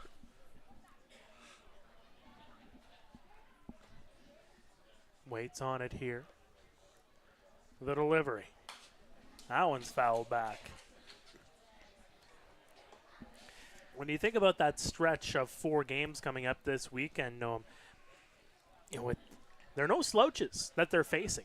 I mean, you go into Barrie, you go into London, you got Hamilton, you got another game against Barrie as well in there too. You got 2 trips to Athletic Culture Stadium in a span of 4 days, so it's not an easy stretch for the Guelph Royals. No, tough. Any 4-4 is tough, but with the caliber of opponent that they're facing, defending champion Barrie Baycats twice, Hamilton, who has, one of the best closers in the game, consistently near the top of the standings, and even right after that, they're heading into Chatham-Kent and then Welland on Tuesday, July 8th and Thursday, July 10th. So tough stretch of games coming up from the Royals, but I think it's happening at the right time for them.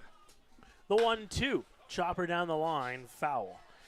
Well, the one thing to note, too, is when you're facing Barrie, you might be catching them at the right time as well. That's a team that has been struggling with injuries over the last number of weeks. Obviously, Ryan Rio, our heart goes out to him. He'll be out for the foreseeable future. Just glad they caught what they caught, and he's taken his health and making it a priority here, and just being in the right frame of mind and is the best way to just beat what you're beating right now. Yeah, absolutely. But I would say, even so, the Baycats are just they're a tough team. Once they get going, they are going to be near the top of the league in every offensive stat, and even in a little bit of a championship hangover season, you can't count them out. Fuji goes down swinging there, and that's going to bring up A.J. Carosis, who hit an RBI triple his last time up. And that Baycats team, that pitching staff, you talk about a murderer's row. When they get cooking, we got Frank Garces going. That one missing upstairs. Carosis batting .208 on the season with 21 strikeouts to just 9 walks. So Lots of swing and miss in his game, something that Taylor's going to want to play to in this at-bat. Check over at second, a couple of checks over. That went into the dirt. It's Charlie Towers over at second base. Runta Osawa is over at first. Both of them the responsibility of Edgar Garcia.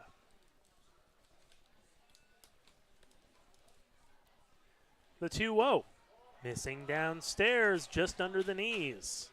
Yeah, tough call for Taylor. Places the ball fairly well and just doesn't get the call from the home plate umpire, unfortunately. But puts it right on the lower part of the zone, or outside the zone. That one's popped back in behind.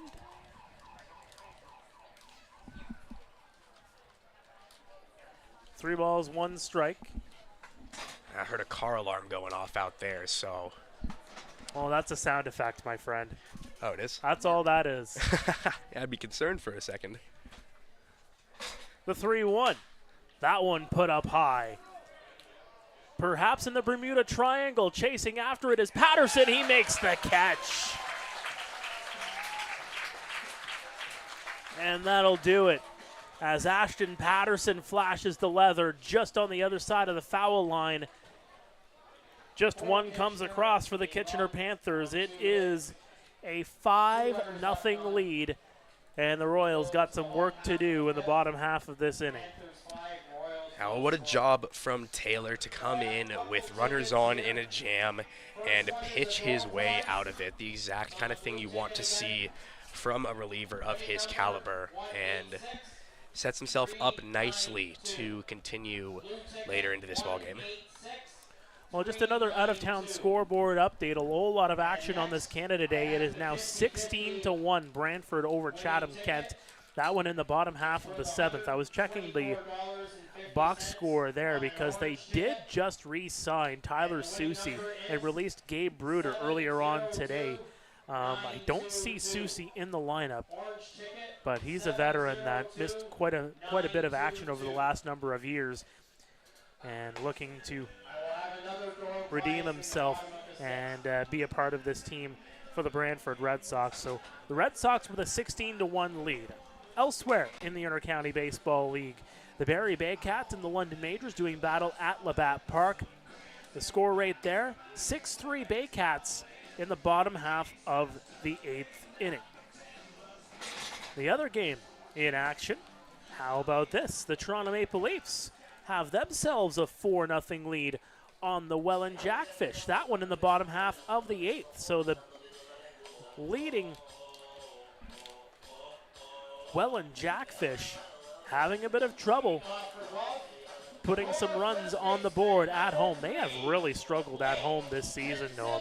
I don't know what it is, but the Jackfish are just having a whole lot of trouble winning in their own ballpark. Yeah, well, especially after that incredible 7-0 start for the Jackfish, just have cooled off in recent weeks. Blake Simpson, the batter here for the Guelph Royals, as Yadi and Martinez will face the bottom of the order for the Kitchener Panthers. That one missing outside, 1-1.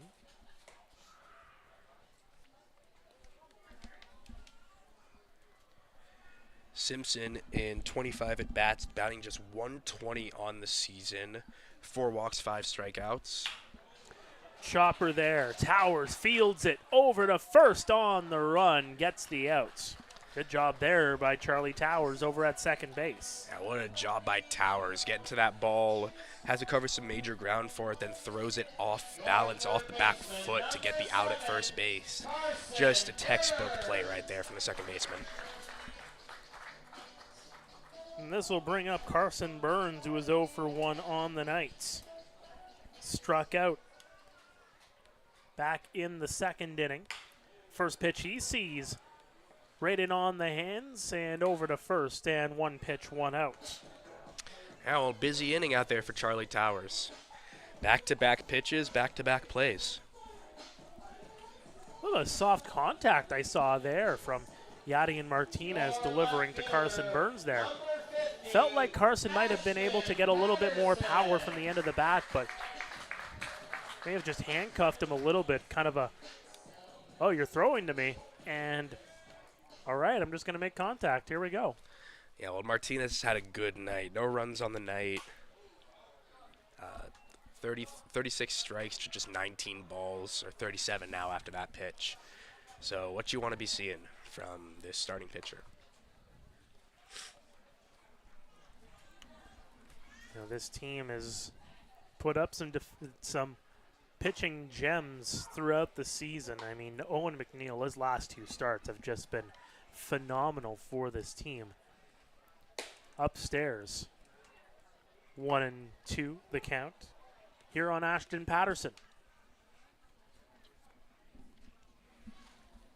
Swing and a miss, he got him. 6 strikeouts for Yadian Martinez. He gets out of the 5th very quickly as we head to the 6th inning. Here on Canada Day, live at Hastings Stadium in Guelph. It is Kitchener 5, Guelph no score. We'll be back after this.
Welcome back to Hastings Stadium in Guelph. This is Royals TV. It is 5-0 Kitchener over the Guelph Royals.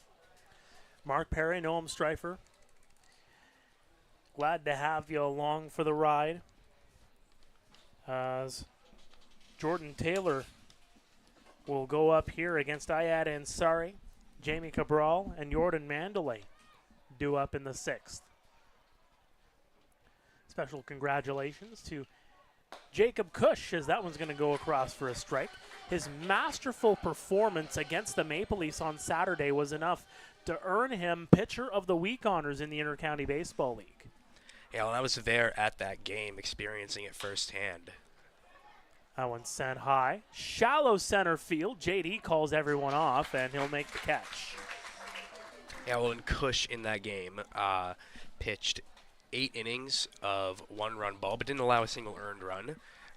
Struck out 10 on 30 batters faced. Just an excellent performance from the starter, like really the anchor of this Royals rotation. Well, and keep in mind, in that game, through the eight innings, the 1 run that came across unearned came in the 8th. The only other hit was in the 5th. It was a double from Dan Mara. Otherwise, didn't really allow anybody to come around to the only batter, in fact, that reached third base in that game for the Toronto Maple Leafs was Spencer Ross, who came in to score for the lone run of the ball game for the Toronto Maple Leafs. That one painting the outside, 1-1. Yeah, well, and that just goes to show the quality of that performance. He limited the base runners, and the runners who did reach base didn't get very far. Taylor delivers that one down the line, foul. Out of play, back in play, and I think they're trying to figure out, hey, who's going to go get the baseball? Okay, you're going to get the ball. Maybe able to cash that in for a freezy later on. 1-2 count on Cabral.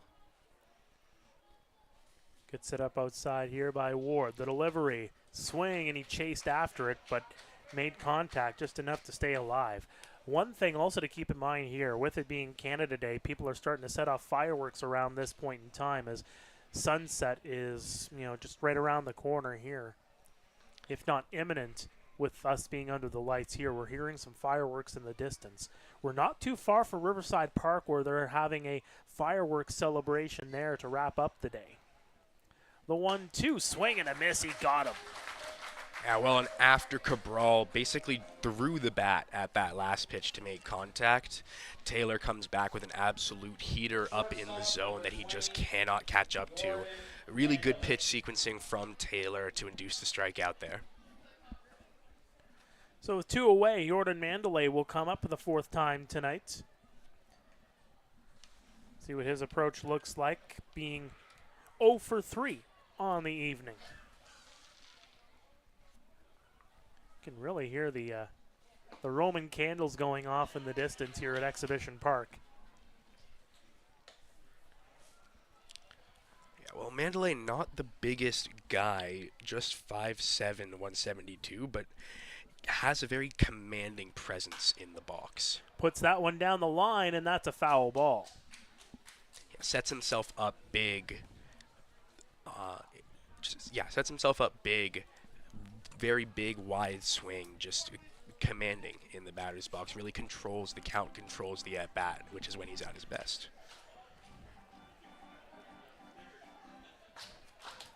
Is riding a 6-game hitting streak. Needs a hit to extend that right now. The 1-1. Swing, and he got a piece of it. And of those 6 games where he's got a hit, he's got multi-hit affairs in 4 of those 6 games. Yeah, another thing about Mandalay, he has walked more than he struck out this season. So great bat-to-ball skills, but honestly an even better approach from the hitter. That's why you have him in the leadoff spot.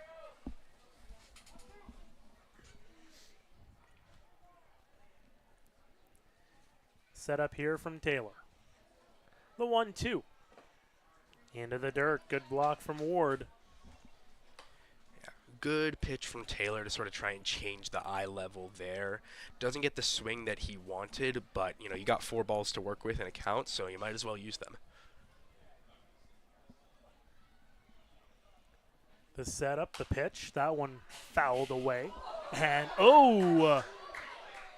hit a light.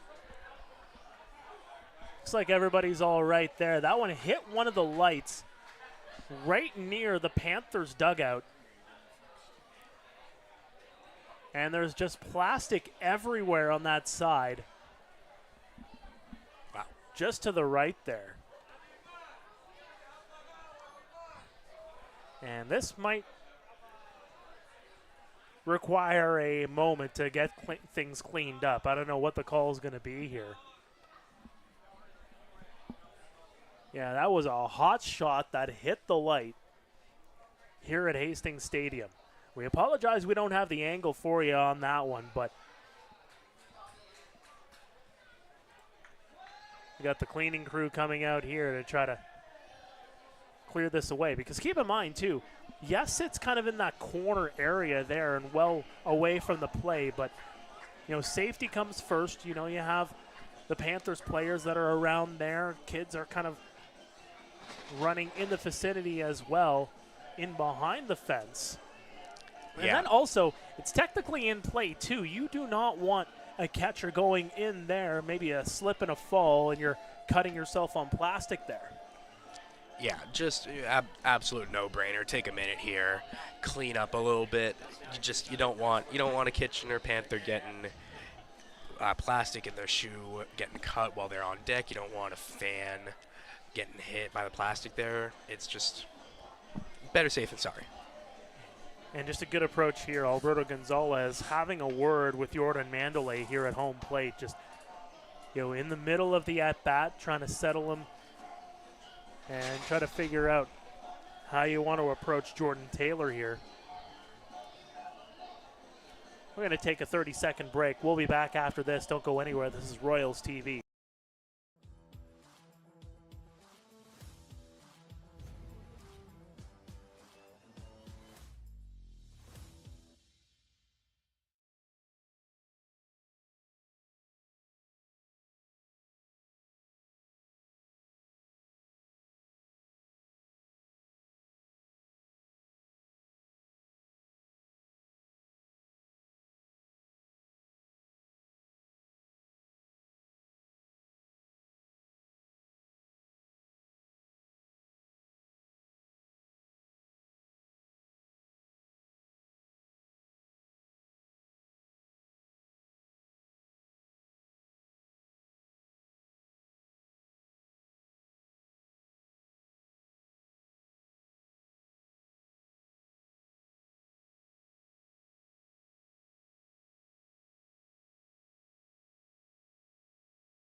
Well, welcome back. Looks like we have everything cleaned up here at Hastings Stadium.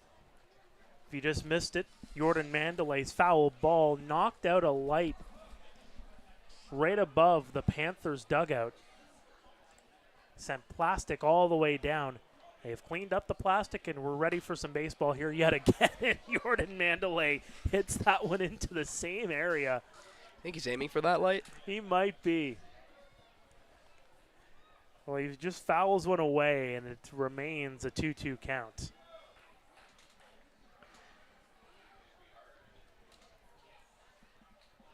Two with two away. That one inside, and Jordan gets out of the way. And that will load the count at 3-2 with 2 outs in the inning here. So, big pitch coming up from Taylor.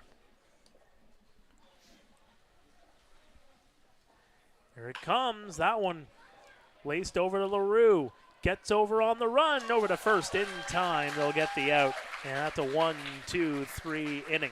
Took a little bit longer than it should have, but it looks like everything's cleaned up. All in all, it's a 1-2-3 inning.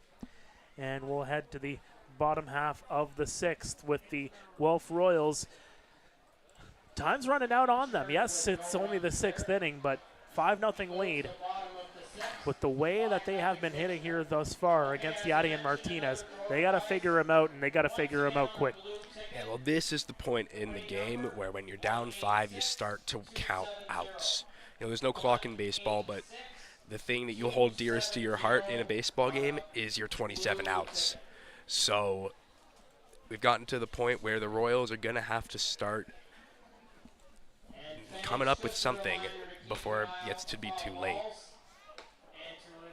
Well, and it's thus far through the order twice for the Guelph Royals. Just the 2 hits, both of them coming via the singles in the first from J.D. Williams and Matthew Ward.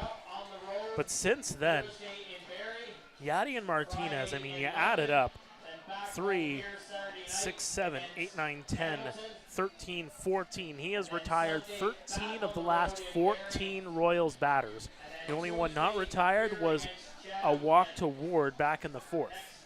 Yeah, just dominant showing from Martinez. He's got the fastball working for him. He's complementing it excellently with the off-speed stuff. Just sort of just like exhibit A for a quality outing from a starting pitcher. Number 8, J.D. Well, let's see what the Royals can do with their third time around the order. J.D. Williams, 1 for 2 on the night. Well, and yet again, another reason why this is the point in the game where if the Royals want to do something, they've got to get going. That one downstairs in the dirt.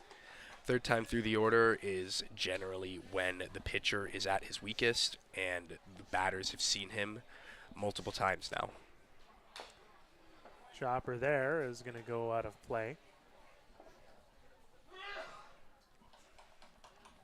And the Panthers also, they like this because you get a long outing from Yadier Martinez. They also have a busy week coming up. Hosting Chatham-Kent on Thursday, into Toronto on Saturday afternoon, and then hosting Toronto on Sunday, so home and home against the Maple Leafs. There's a strike. So to get this kind of outing from Yadier Martinez is huge to set up that rotation for the weekend. Yeah, absolutely. 1 ball, 2 strikes.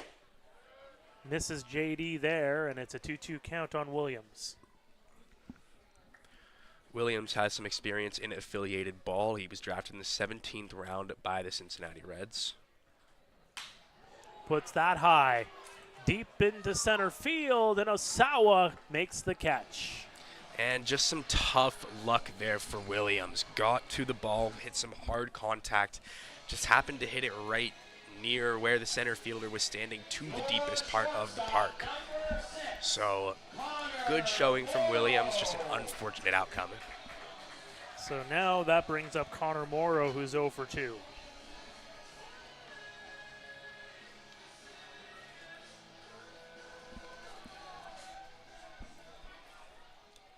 So they're making contact. Yes, Martinez has a handful of strikeouts to his ledger tonight, but he's generating that contact too. And the defense has come up big. The 1-0 right across Broadway for a strike. I think we might have talked about this a little earlier, but Morrow batting just 167 on the season. That's way below the standard that he set over the course of his IBL career. Back in 2024, batted 289 and had some excellent at-bats during the Royals championship run last season in the playoffs. Stole 8 bases, walked 9 times. The 2-1, that's a base hit. Right down the center. And there you go. That's the exact kind of thing that Morrow wants to be seeing. He's making contact. He's getting those hits. And, could be the beginning of a turning point for Morrow on the season. Well, and keep in mind, too, this is only his 7th game of the year if you're Connor Morrow. So you're just, getting your feet re-wet here in the Intercounty Baseball League here for 2025. By that standard, if you will. So we'll see if that is indeed something that will kind of kickstart that average to go way up as we bring up Andy Leader. Reach on a fielder's choice in the first, flew out to left field in the 4th.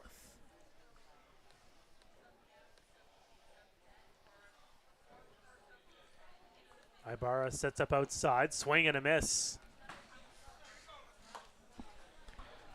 Leader batting 219 on the season, 15 strikeouts and just 6 walks. Just 1 run batted in and 12 hits in 71 at-bats. Well, this is interesting, too, because Yadier knows Andy Leader quite a bit. In fact, both of these battery mates, Ibarra and Martinez, as Leader strikes out, they were teammates with the Panthers in 2023, so bit of familiarity there as Leader goes down on strikes. And there's 2 away here in the 6th. Matthew Ward. That'll bring Ward to the plate.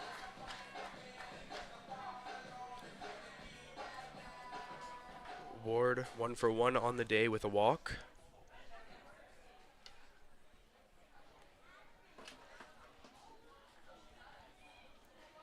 Checks over, that one missing downstairs.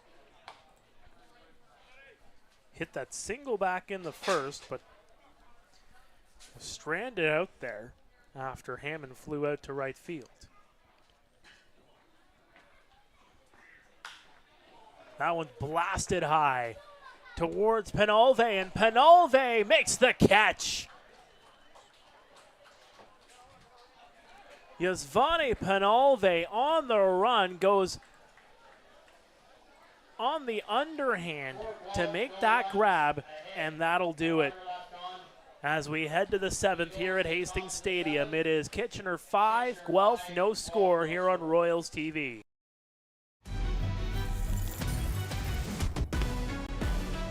Heard you looking for a hero. Well, look up. Yeah, I got the heart of a champion. If I get knocked down, I get back up.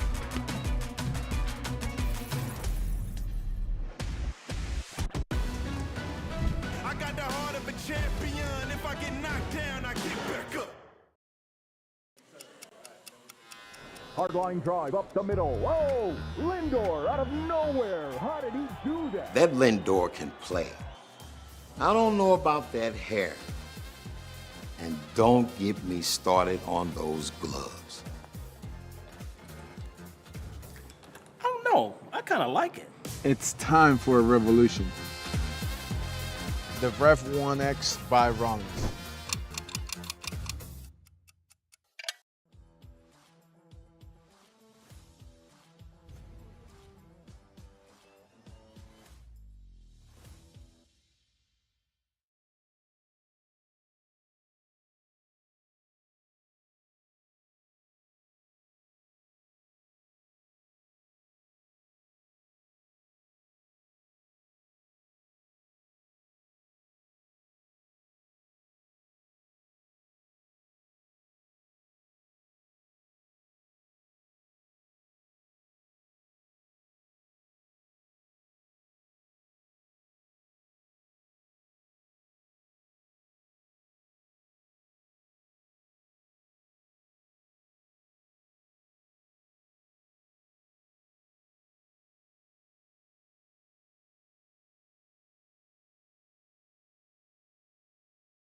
Welcome back to Royals TV.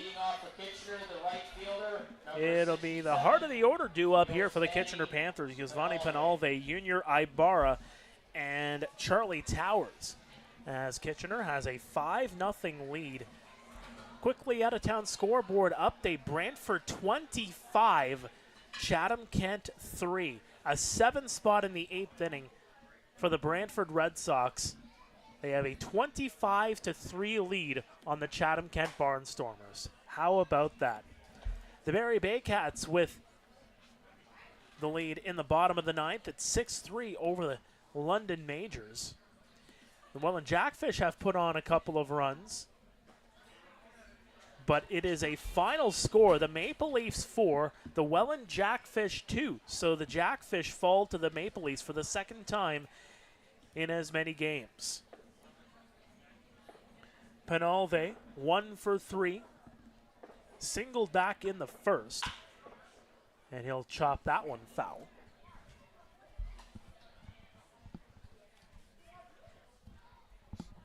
Flew out to center field in the third. Grounded out to the first baseman. Back in the fifth. As he'll foul that one away.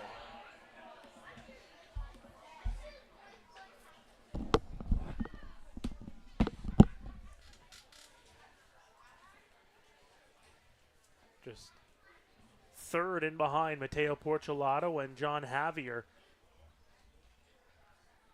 in terms of average. So he'll foul that one back yet again. Yes, just one of 5 qualifying hitters in the IBL with at least a 400 average.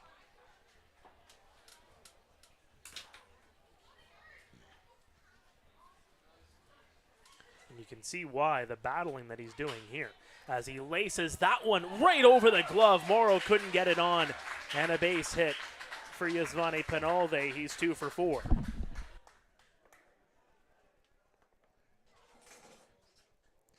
Penalve, a working man's at bat right there.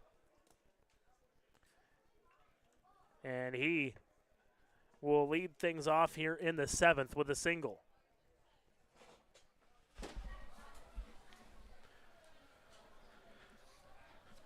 And that'll bring up Junior Ibarra, who singled and scored back in the 5th. And now there's a conversation. Oh, it looks like actually Connor Morrow in a bit of discomfort after he went diving for that catch. He's on the one knee. Just out there, Dina Ramel and the training staff checking him out. Looks like he's going to be all right. Yeah, he took a bit of a lump trying to make that catch. He got the tip of the glove on the baseball, but he just could not bring it in.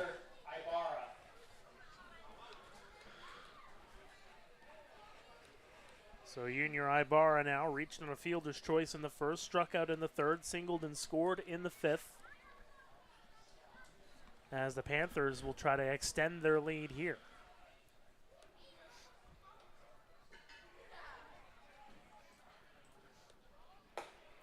Watches that one go inside for ball 1. Well, with his hit on the night, Ibarra's gotten his batting average up to .240 on the season. The runner's going to go. That one's going to be fouled away. Doesn't hit a light stanchion this time, though. A good call there from the Kitchener Panthers. You got a guy who can handle the bat in the box, one with a decent bit of speed at first. I like the hit and run play there.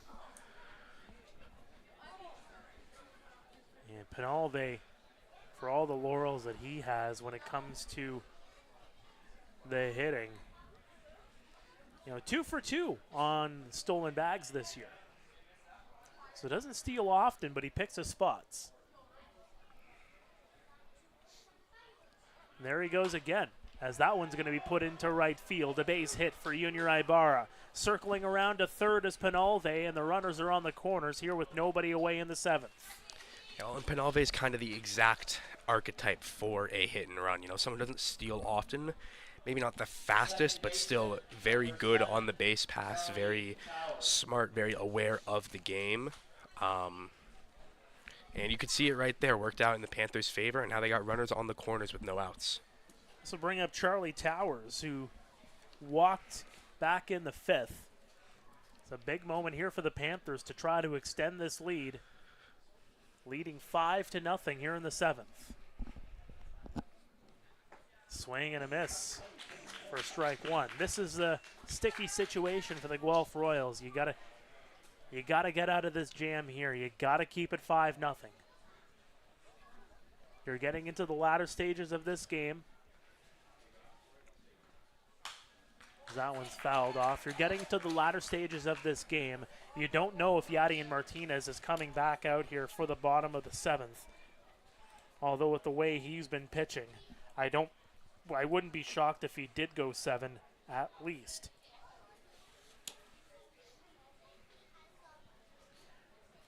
The 0-2 to Towers upstairs. Well, and you can see the Royals' defense playing basically straight up. They didn't bring the infield in for the runner at 3rd base, so likely willing to concede the run in exchange for a double play in this scenario. That one goes off the glove of Taylor. Throw to home, and they're going to catch Penalve in a rundown here, and they'll apply the tag over to 3rd, and they're going to get the double play. Well, and there you see excellent heads-up baseball. At the beginning of the play, you see Taylor look to 2nd. He thought about going for the double play there, but the runner had already broken from 3rd, so he goes to home to get the tag out. And they get him in a rundown, and runner from 2nd thought he could advance to 3rd, and, well, the Royals, on a night where they haven't played the best defense, showcase their potential there with some excellent heads-up play. A bit of a base running gaff, a rarity by the Kitchener Panthers there. If you're Junior Ibarra, you might want to stay at 2nd on that one when you see that rundown starting.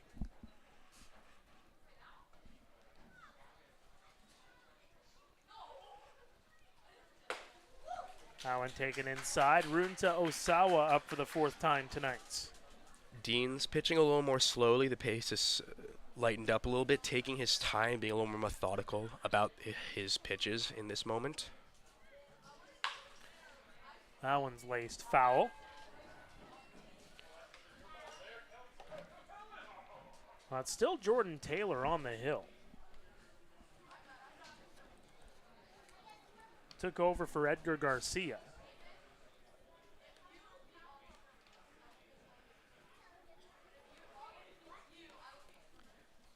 Taylor in his third inning of work on the night. Wild pitch there from Taylor, and that'll allow the runner to advance.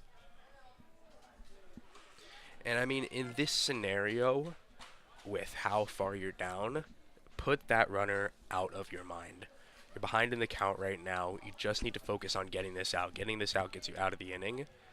So the runner on second base, just for Taylor's perspective, should not exist. Osawa with a hit, a walk, and a strikeout on the night. The 2-1, missing outside. That'll bring the count to 3-1. Taylor looking in for the sign. Here it comes, the 3-1. Swing and a miss. Good comeback pitch from Taylor. Again, changes the eye level after an off speed, puts it up in the zone, induces the swing. Good stuff. Looking for the payoff here is Jordan Taylor. Checks over at second. Couple of checks over. The delivery, swing and a miss, he got him.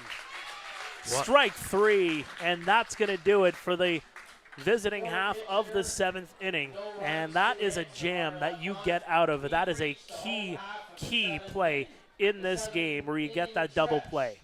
Yeah, well, and what a job from Taylor to come back from a runners on the corners with no outs jam to use his heads-up play to get that double play there, to get Ibarra on his way to third, and then in that at-bat to work back from a 3-1 count with 2 excellently placed fastballs. Just incredible work from Taylor, working from behind basically the whole inning. We're officially under the lights here at Hastings Stadium, just after 9:30 Eastern. As you can hear the fireworks in behind us. I believe that's the fireworks coming from Riverside Park nearby. And it's Yadier Martinez. You talk about firework. He has been a firework here for the Kitchener Panthers, just giving up the 3 hits through 6 innings of work, and he is back out here for a 7th. Yeah, 3 hits, working very efficiently, not a single run allowed, just 1 walk and 7 strikeouts on the day. Just excellent stuff from Martinez tonight. 2 of those 3 hits coming back in the first. Had a lengthy stretch where he only gave up the walk through 4 innings. Gave up the single to Connor Morrow and then just settled back in. Didn't really let the single bug him from Morrow and just, continued on keeping on, if you will. Yeah, well, I think often when we're talking about a pitcher and we say settled in after something, we're talking about an inning where they give up a couple of runs. That speaks to how well Martinez has pitched tonight in the fact that we're talking about his worst inning. He didn't give up a run. He gave up 2 hits and managed them. Ethan Hammond, Brando LaRue, and Blake Simpson are the batters due up here for the Guelph Royals. Here is Ethan Hammond, who is 0 for 2.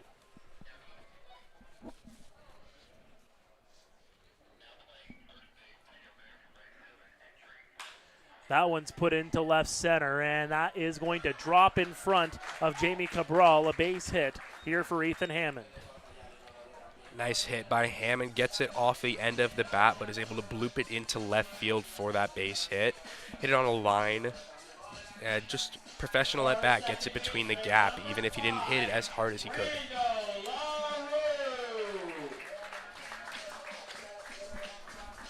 So there are some defensive substitutions to note here. We'll get all of them in just a moment, but Yasvani Penalve is now playing over at first base.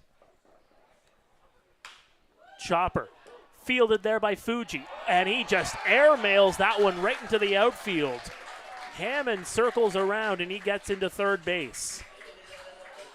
That is a defensive gaffe by Yosuke Fuji over at third. Yeah, well, and that is the kind of play that the Royals now need to capitalize on. You don't get opportunities like that very often in the IBL. Just absolutely airmails it. The runner's able to advance to third on the play. You've now got runners on the corners and no outs. An excellent opportunity to start cutting away at this lead in the late stage of this ballgame. So here comes Blake Simpson. Takes one on the outside edge. Missing it though, 1-0.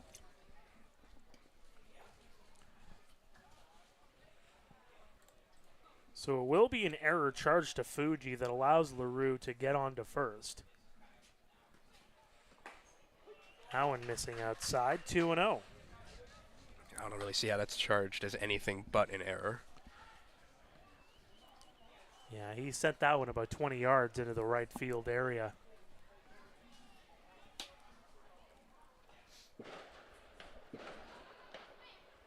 That one sent high and into foul territory. It's going to drop just in front of a whole lot of people down that left field line. Yeah, you got to watch out over there. You know, tree getting in your way of the ball there. Definitely something to be conscious of if you're going to set up over there. And we're hearing fireworks a whole lot more in the last couple of minutes, too.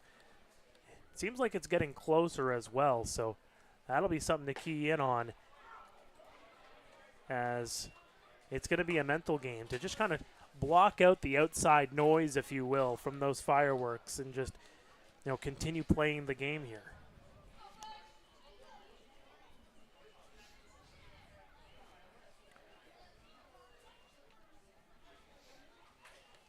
Simpson 0 for 2. Runners on the corners, nobody away. And Simpson's going to step out of the box.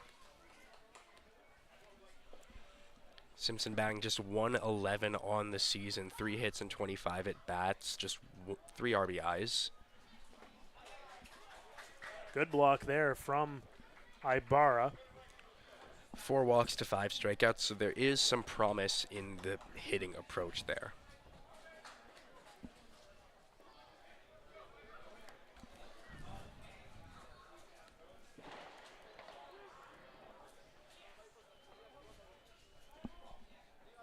Full count here on Simpson. Check over to second. The delivery. That one's put into right center, and that's going to drop. It's going to get to the fence. Royals are on the board. Throw back into the infield. 1 run comes in to score, and that's an RBI double from Blake Simpson to put the Royals on the board. It's 5-1. Textbook at bat from Blake Simpson. Saw the gap in right center field, puts the ball there, hustles out the double, and just excellent play. Runners able to go from first to third, and now the Royals, with no outs, have 2 runners in scoring position. Now this is going to be a conversation here, as Pete Kiefer is going to come out to have a word with his Cuban starter.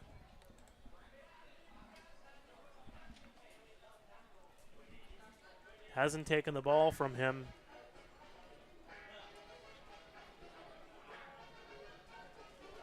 As everybody's having a conversation here. The infield, Junior Ibarra's out there as well, trying to figure out how to battle these Royals in here. And, you know, this is kind of a question. Did you leave Yadi and Martinez out there a little bit too long? Well, it is certainly a question. And I think with the way he's pitched today, the manager's going to give him another try. You also, there's so many reasons to take a mound visit there. Just talk about how they're going to attack Carson Burns to give whoever's warming up in the bullpen an extra second there. So I like the choice from the manager. Give him a minute to take a breather and come in and attack Carson Burns here. Well, I haven't really seen much movement out there in the Panthers' pen. Swing and a miss from Carson Burns. Oh, No nice. balls, 1 strike. Yeah, nice comeback pitch from Burns. Places the off speed nicely. He's able to get a swing and miss and get himself into an 0-1 count to start the at-bat. Martinez checks over to Simpson. Missing way outside. It gets away from him, 1-1. Blake Simpson on second. Brando LaRue is on third.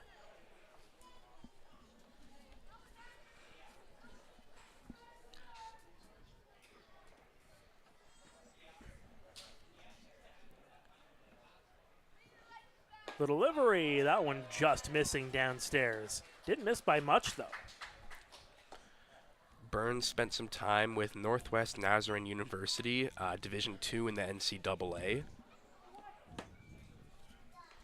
He was the team captain for the 2024 squad.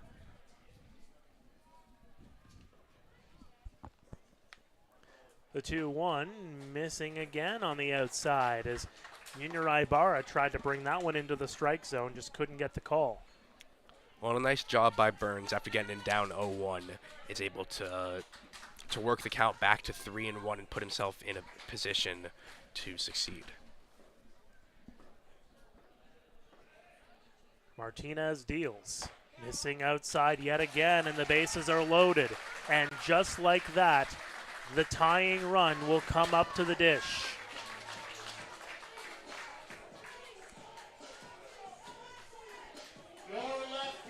And again, still nobody out here in the 7th inning.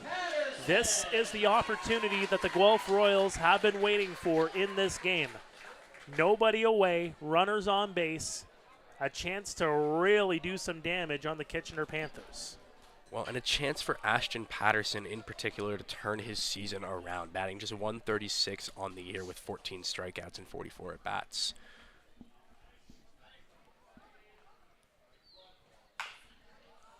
That one's going to be sent foul. Patterson 0 for 2. The Royals with the bases loaded, hitting .286 on the season, including a grand slam from J.D. Williams.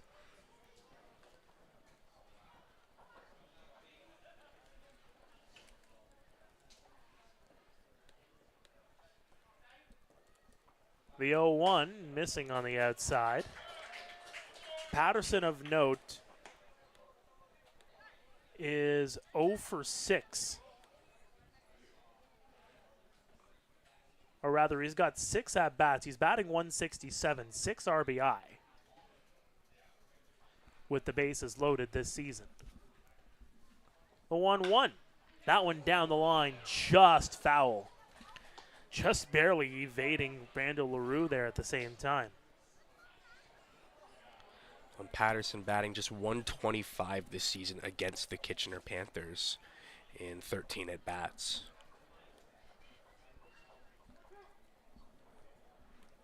Situationally,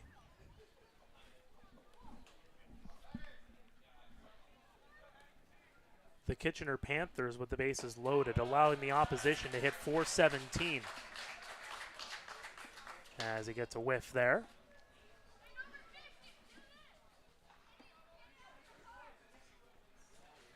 .15 for 36 the opposition is hitting against the Kitchener Panthers with the bases loaded this year. The 2-2. That one squibbed right over to Mandalay, over to second, over to first, not in time. A run will come in a score to make it 5-2.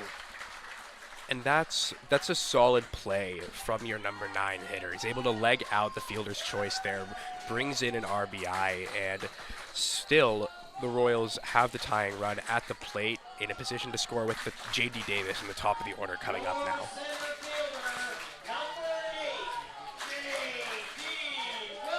And now here comes J.D. Williams in a big moment in this ball game. A pair of runs for the Royals in this inning, as the Royals have really gotten onto Yadian Martinez.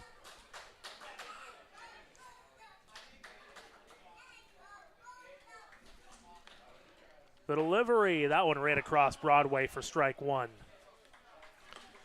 Williams 1 for 3 on the day. No strikeouts.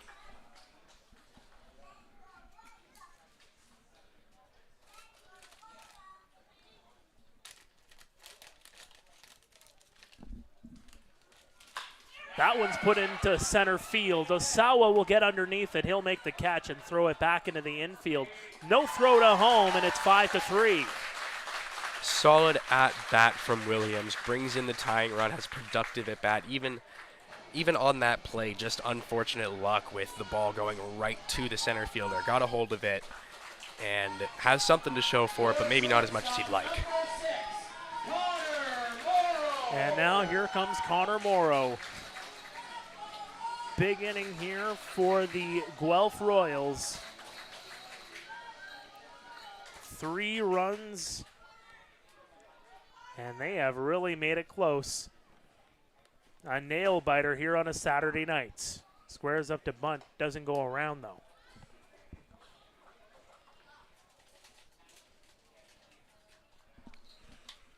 Morrow batting just 125 with runners on base this season.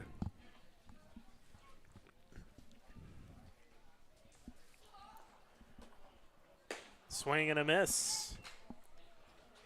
Martinez quickly works the count to 0-2.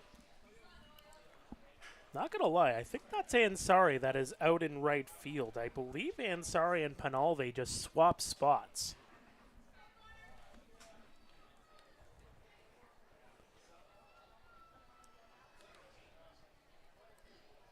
I'll have to see. The 0-2, and that one just missing inside.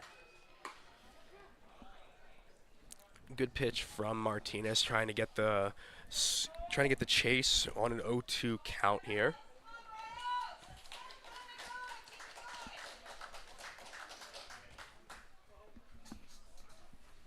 The nod, the 1-2. The runner's going to go. Throw into second, and he got him. Quick throw from Junior Ibarra. Picks off Ashton Patterson, caught stealing, and that's going to end the inning.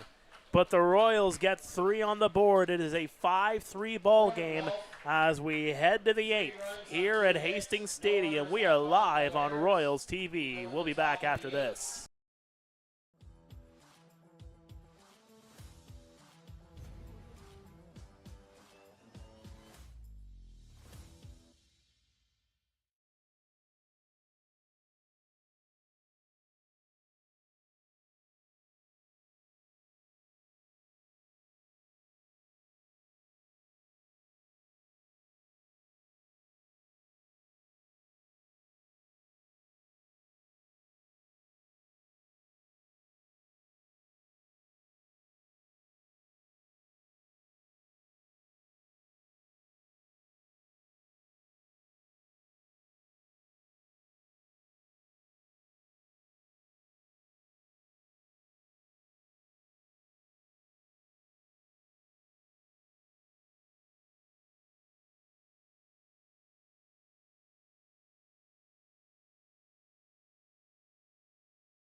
Welcome back to Royals TV. Just figuring out the defensive substitutions from the last inning as the Kitchener Panthers lead 5-3 here on the Guelph Royals, top of the 8th, and it'll be Yosuke Fuji in the batter's box to lead things off here against Jordan Taylor.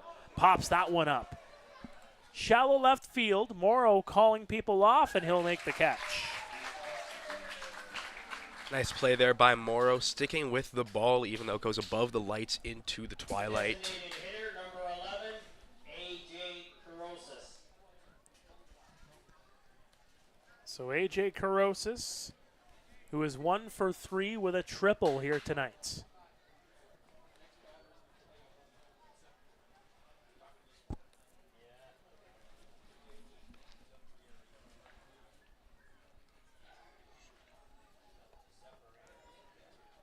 That one missing on the outside. 1-0. Taylor took his time with that one. Pitching a little bit slowly compared to how he was when he first came out of the pen, a little more methodical with his approach. That one missing on the outside yet again. So we have figured it out. It's Matteo Zeppieri that is in at right field. He's going to take the spot of Ihad Ansari in the batting order, as that one's laced deep into right center, and J.D. Williams makes the catch.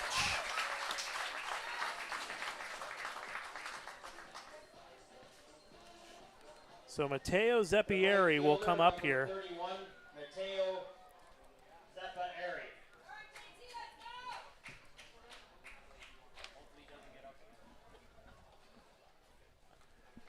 So he is now wearing number 31. Keep in mind, that was the number that Arthur Kawara was wearing for the Panthers to start off the season. Of course, released just a couple of days ago.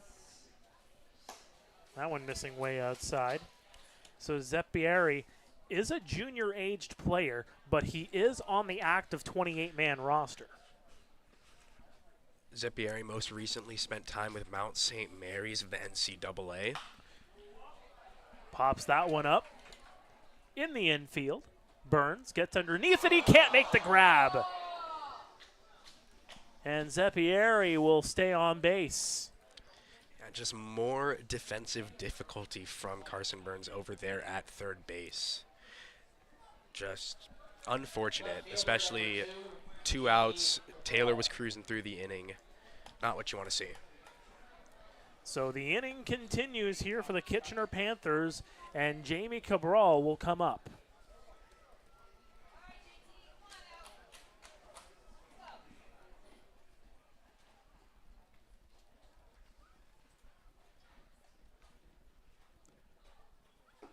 Howen into the dirt, 1-0. Cabral reached on an error not once but twice in this ball game. Now, and Cabral is the exact kind of player you don't want to allow to reach base unless he's earned it. Elite sprint speed on the base paths. Puts that one into right field, and that one is going to go to the wall. Cabral circling around, loses the helmet, gets to second base.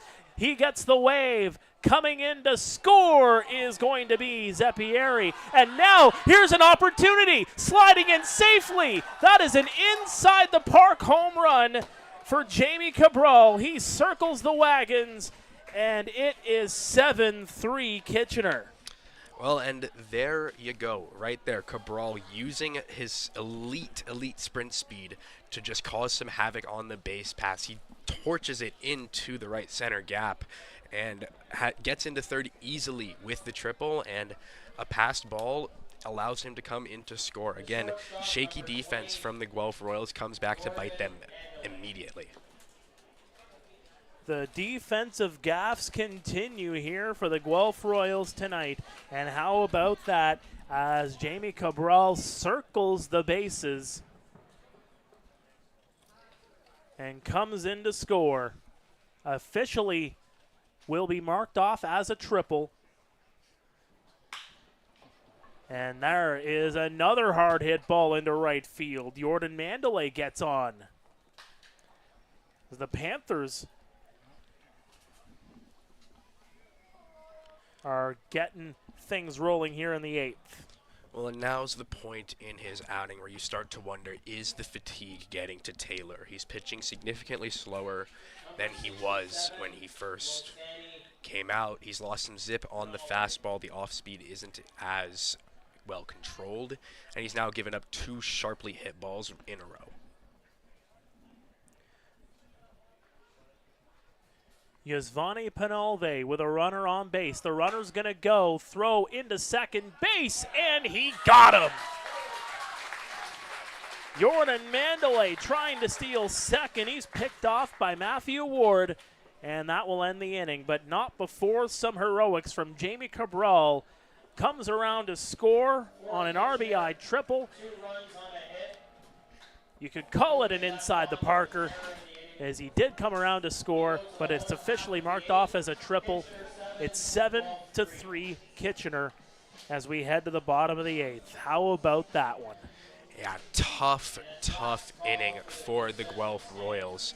The play at third by Carson Burns should have had them out of the inning, And unfortunately, the bad defense came back to bite them once again, and the chaos caused on the base paths caused more bad defense from the Royals. It's just a vicious cycle that continues. Silver lining, though, Matthew Ward throwing an absolute dot to second base, placing it perfectly just in front of the runner's foot to end the inning. So a tough inning, but a good show of things from Matthew Ward. Well, a new pitcher is into the ball game here for the Kitchener Panthers. That looks like Dakota Parsons.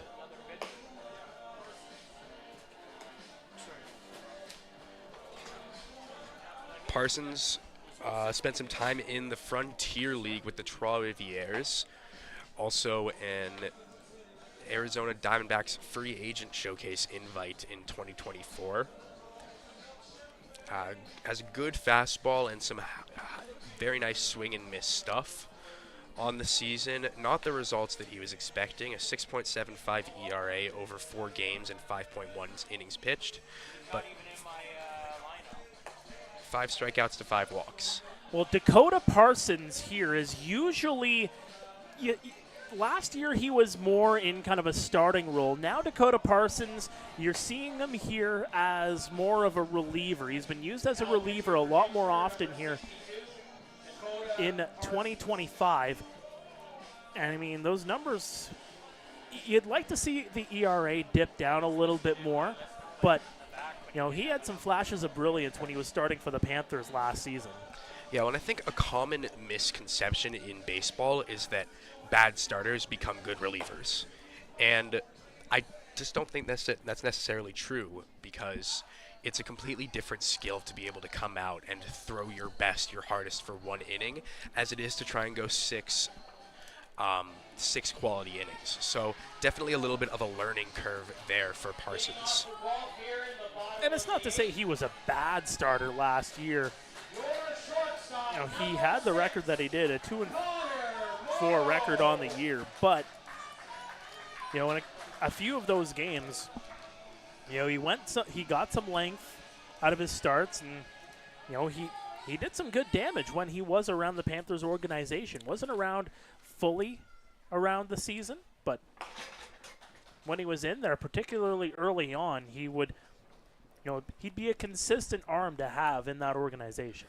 Yeah, well, and clearly something that the Kitchener Panthers have seen in his game shows that they think he'd have a good skill set to succeed as a relief pitcher.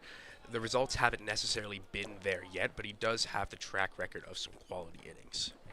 I think Riverside Park is booming right now, just down the road, as there's a whole lot of fireworks we can hear in the background here at Hastings Stadium.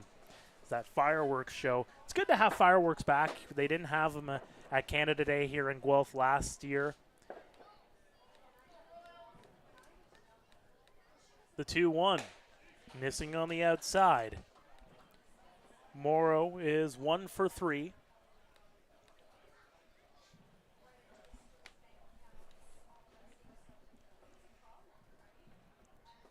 And here comes the 3-1 from Parsons. That one ran across Broadway for a strike.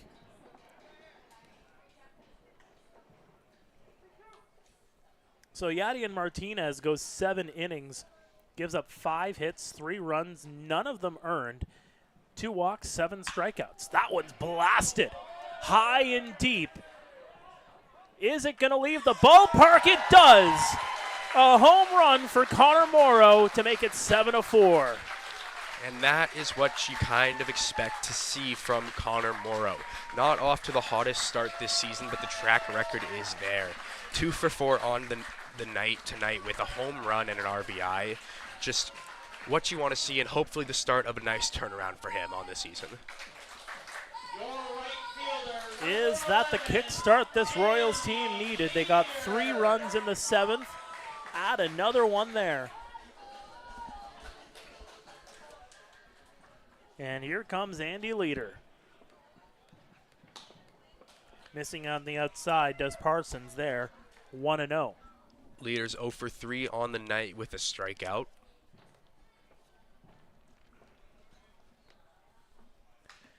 Fouls that one back, violently hitting the backstop. Here's the thing about that pitch. Generally, when you foul the ball straight back, it means you just missed the pitch, but you timed it up nicely. So, leader, comfortable in the box right now, just needs to do a slightly better job of hitting the pitch on, right on. The delivery there, missing just under the knees. That's a 2-1 count on the number 3 hitter with no outs in the inning.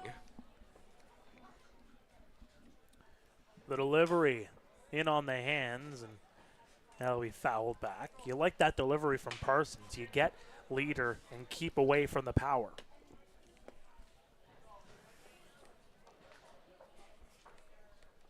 Two balls, two strikes. Now one missing inside, and Junior Ibarra was ready to throw that one to Yosuke Fuji. Well, now that brings in the other scenario of if you walk Andy Leader, then you have to face Matthew Ward, who's been an excellent hitter. Swing and a miss, though, for strike 3 as Dakota Parsons gets him to swing. Well, and with that, Parsons will get to face Ward with the bases empty, which is kind of a blessing for him. Ward has a 304 average on the season, 7 RBIs and 16 hits over 54 at-bats.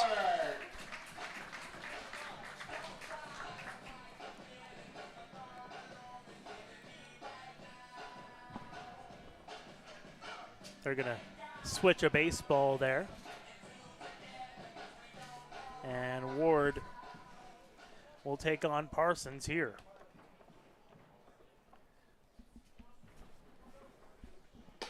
That one just missing on the outside as Parsons will go down in the count.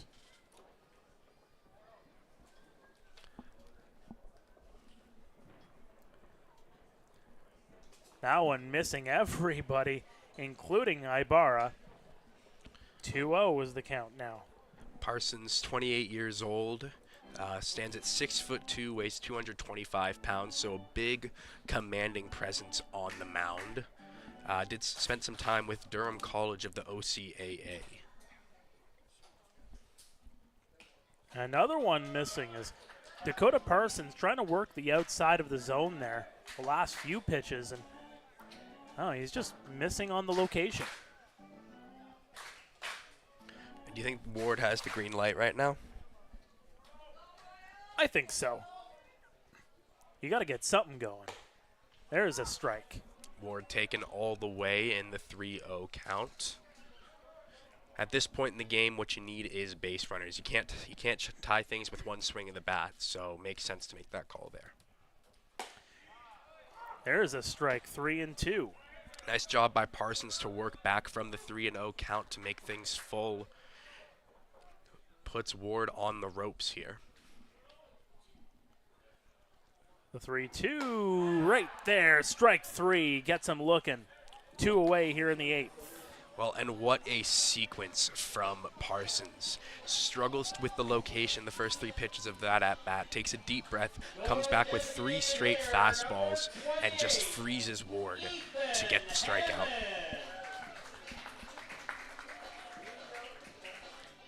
That'll bring up Ethan Hammond, who's 1 for 3 on the day with a run scored and 1 strikeout.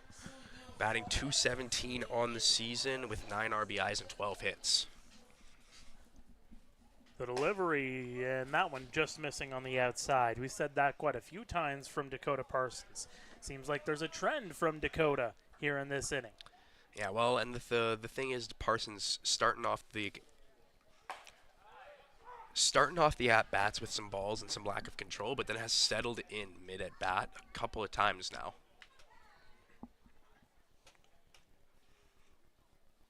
The 1-1, swing and a miss from Ethan Hammond. And after the first pitch, ball comes back with 2 straight fastballs, freezes Hammond on the first one, and is able to get the swing and miss on the second one. Ibarra setting up outside. The delivery, and Ibarra blocks that one. 2-2. Again, a good choice from Parsons to go to the off-speed there, changing the eye level, misses with it in the dirt, but tries to induce some chase from Hammond and just isn't successful.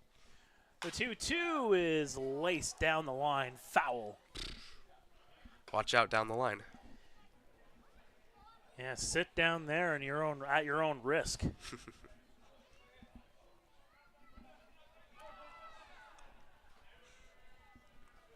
They're going to have to get the kids off the track there, as that is technically in play. That one's right over to the left fielder, and Cabral will make the catch. And some tough luck for Hammond, who gets a hold of one but hits it right at the left fielder for the final out of the inning. So a home run from Connor Morrow makes it 7-4. We are going to head to the ninth here at Hastings Stadium. The Kitchener Panthers up by 3. Can they hold on? Stay with us. This is Royals TV. Get ready, Hamilton. It's the 2025 IBL Home Run Derby and All-Star Game. Hosted by the Hamilton Cardinals at beautiful Bernie Arbor Stadium. Watch the league's top sluggers crush moonshots in the Derby. Then see the best of the best go head-to-head under the lights in the All-Star Game. Grab your tickets now at HamiltonCardinals.com. Because this summer, the stars shine brightest in Hamilton.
Welcome back to Royals TV, getting set for the 9th inning of play here at Hastings Stadium. Heart of the order due up here for the Kitchener Panthers, Yasvani Penalve, Junior Ibarra, and Charlie Towers to face Jordan Taylor. No surprise to see Taylor out there still here for the Guelph Royals. You know, despite giving up 2 runs in the 8th, you know, this is, you know, part of the course for a team that's going to be very busy over the next week.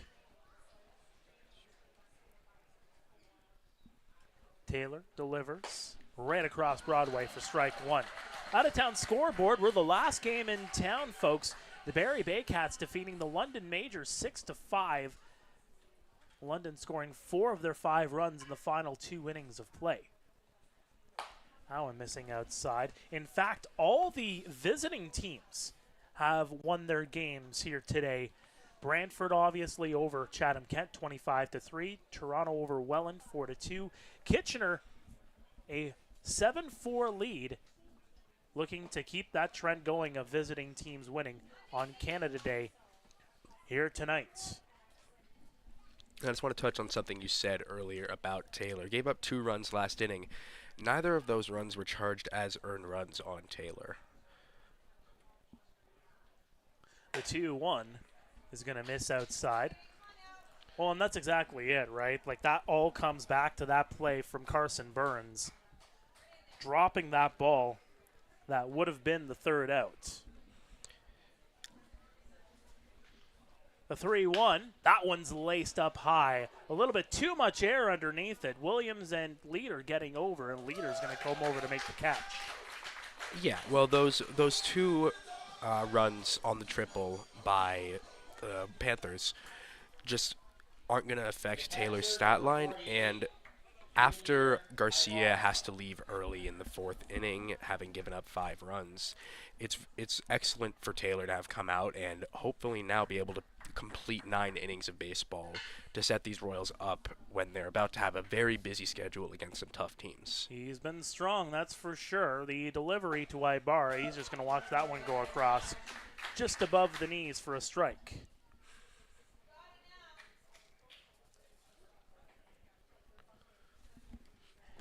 Ibarra, pair of singles, and that one's right over to Morrow on the one hop, over to first in time.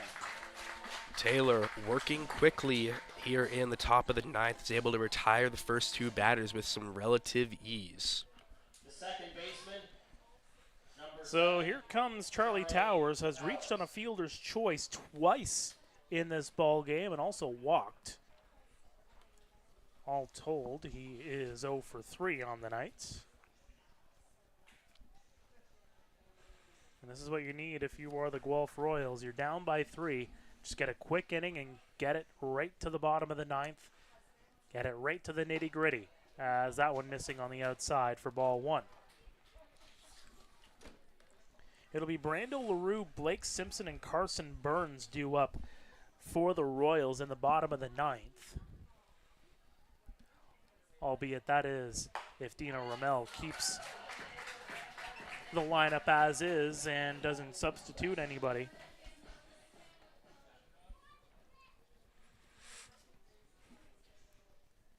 The 1-1 missing way outside. Good glove hand there from Ward. Yeah, nice job of Ward to get to that ball way out of the zone. Sets up the 2-1 count for Taylor.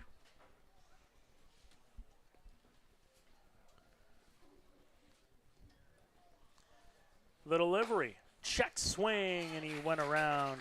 Well, he crossed the strike zone anyway for strike number 2. Good comeback pitch from Taylor after missing on the last one. Puts a fastball over the outer half of the plate. That one missing on the outside again. Someone in the chat asking about the status of Yankiel Morris. Well, he is out for the season, has 2 tears in his shoulder area, so he is out for the season. And that's why Runta Osawa, who's on deck, is now a member of the Panthers, as they put Yankiel on the shelf on the inactive list, and Runta Osawa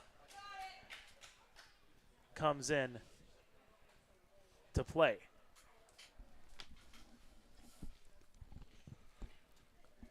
Three-two count here on Towers. That one just missing outside, and Towers will get on base. Yeah, tough sequence of pitches for Taylor. Is able to work himself back into the full count and unfortunately just misses on the outer half in that at-bat. Puts a runner on first with 2 outs and Osawa coming up to the plate.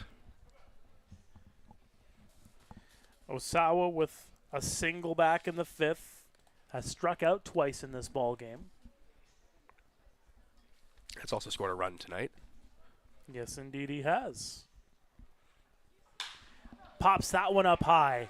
Shallow center field. LaRue, everybody going after that one, and JD can't make the grab.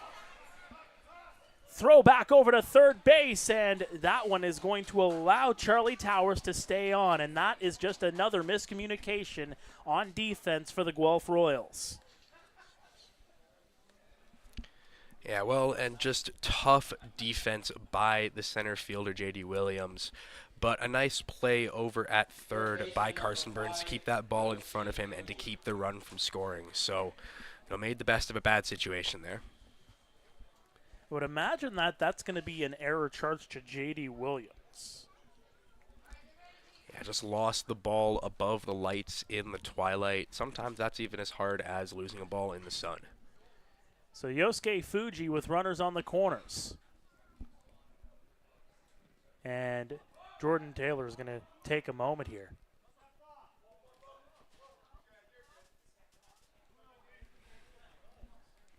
A couple of people calling for a balk. I don't think that's accurate. The runner's going to go. They're not going to make the throw, and Runta Osawa will get into second base safely. Yeah, well, and maybe a little bit of a blessing in disguise there for Matthew Ward. You could see Charlie Towers was ready at third base to start heading home, and the fact they weren't able to make the throw probably means that they weren't going to have to make a play there. So runners now, 2 of them in scoring position. Fuji. Here comes the 1-0. Holds off on the swing, throw back over to third, and back in safely is Towers. Well, I like that throw over there from Ward, clearly showing Towers that we know you're there. We know you're going to try and make some chaos here, but I'm not going to allow it.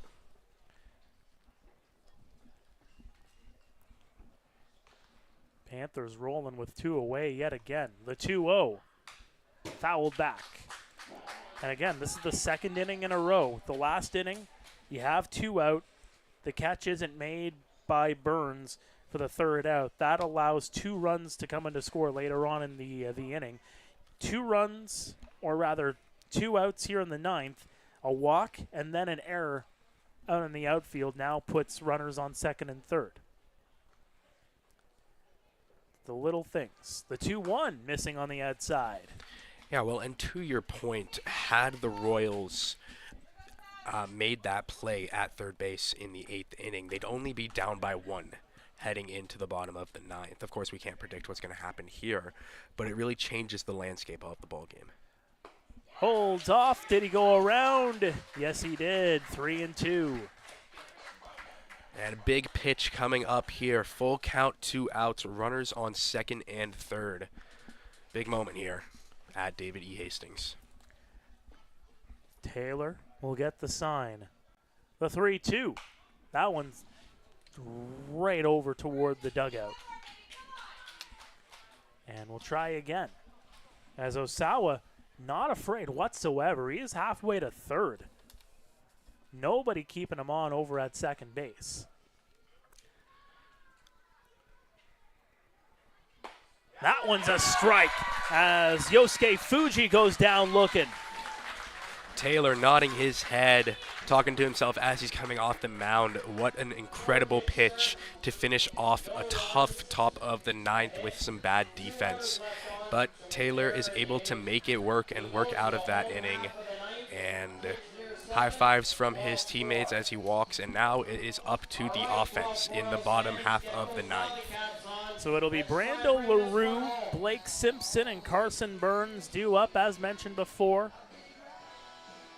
And again, that top of the 9th could have been big trouble for the Guelph Royals, but now they only have to deal with a 3-run deficit, and it is going to be the former Royal and Danny Garcia to come in and try to close this ball game out for the Kitchener Panthers. Yeah, well, in bottom half of the order for the Royals tonight, but LaRue and Simpson both have runs scored on the night. Simpson with a base hit and an RBI, so not necessarily the most regular part of the order to be coming up that you'd want, but on tonight, the most productive part of the order. Well, with Yankiel Morris out for the season, the Kitchener Panthers, one of their big questions coming into the month of July is, who's going to be that guy that's going to close things out for you more often than not? You're looking at Morris to be your closer coming into the season, but it seems like over the last week or so, they've been really leaning on Danny Garcia in these late game situations. He got his first career IBL save not too long ago, and here's an opportunity for him to get number 2 on the career and number 2 on the season. Garcia out of Elias Pina of the Dominican Republic, 30 years old, stands at 6'3" and 200 pounds. Throws very hard and provides a nice veteran presence in the back of this Kitchener bullpen. That save, of course, coming back on the 29th in Brantford. It was that 3-1 victory where he closed out an excellent performance, taking over for Owen McNeil. That one inside, 1-0 here on Brando LaRue. On Danny Garcia on the season, a 5.26 ERA over 9 games, 13.2 innings pitched, with 16 strikeouts and 7 walks. There's a strike, 1-1.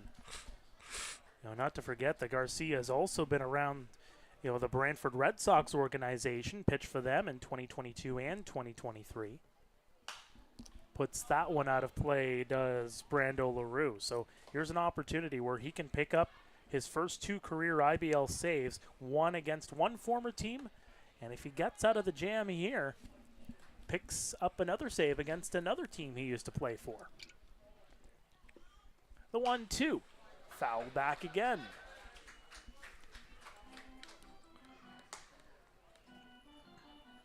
LaRue battling in this at bat. 2 foul balls in a row, fouled straight back. Royals aren't going to go down easy, that's what I'll say. Garcia delivers well inside. Good grab there from Ibarra. LaRue reached on an error in the 7th. Later came around to score as part of that 3-run inning. There's a swing and a miss for strike 3, and there's one away here in the 9th. Yeah, and very effective pitch sequencing from Danny Garcia. Gets 2 foul balls on the off speed, throws a fastball in the inner half of the plate to sort of brush him back, and then comes back with the fastball once more, and he just can't, and LaRue just cannot catch up to it, and he just gets the strikeout. This will bring up Blake Simpson. Hit a double his last time up, and there's strike number 1.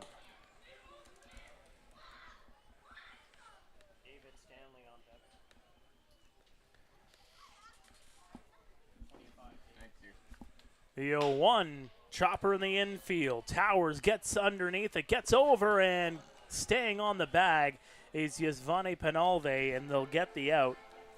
And the Guelph Royals are now down to their final out, and David Stanley is the last hope for the Guelph Royals as he comes into pinch hit for Carson Burns. Yeah, nice play there by Towers to sort of stick with that ball that was really slicing away from him.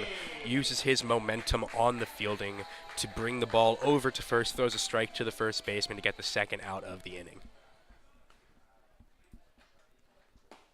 A delayed kick from Danny Garcia On a picks the outside corner. And a nice frame job from Ibarra there. Looked like it might have been slightly off the plate, but he's able to frame it nicely for the umpire and gets the strike call. The 0-1, there's strike number 2. And same thing again, sitting right on the outer half of the plate, sort of fools the umpire a little bit when the catcher catches that in the middle of his chest despite positioning himself a little further out. So just excellent frame job. The 0-2, swing and a miss, he got him, and that is the ball game. The Kitchener Panthers pick up a 7-4 victory over the Guelph Royals here on Canada Day as Danny Garcia wraps it up for the Kitchener Panthers. A masterful 9th inning, 3 up, 3 down. And this goes back to the pitching performance from Yadier Martinez, who really kept his team into it as they, accumulated runs throughout this ball game. Had a rough 7th inning, gave up the 3 runs, although none of them were earned. Altogether, though, this Kitchener Panthers team, really came out as a team and got the job done. Yeah, nice job by the Panthers playing just good fundamental baseball. They didn't make a lot of mistakes, not a lot for the Royals to capitalize on. Excellent pitching performance from Yadier Martinez, and then Parsons and Garcia come to shut things down in the last 2 innings. Another thing to note, Guelph's defense on the night just left a lot to be desired. There were a lot of plays at the end of innings, at the end of the 8th inning, end of the 9th inning, that put them in position, that put the Panthers in position to score runs that just they shouldn't have been in that situation. Suddenly, the Kitchener Panthers have won 2 straight. They are at 8-13 on the season. The Guelph Royals will fall to 9-11. The Kitchener Panthers will be next in action 48 hours from now on Thursday night at home against the Chatham-Kent Barnstormers. I'll be at Jack Couch Park for that one. The Guelph Royals, meantime, will be in action on Thursday night as they will be on the road against the Barrie Baycats, on the road on Friday against London, and then back here on Saturday with the Hamilton Cardinals in town. Well, for Noam Streffler, my name is Mark Perry, saying so long here from Hastings Stadium in Guelph. We'll see you back here on Saturday.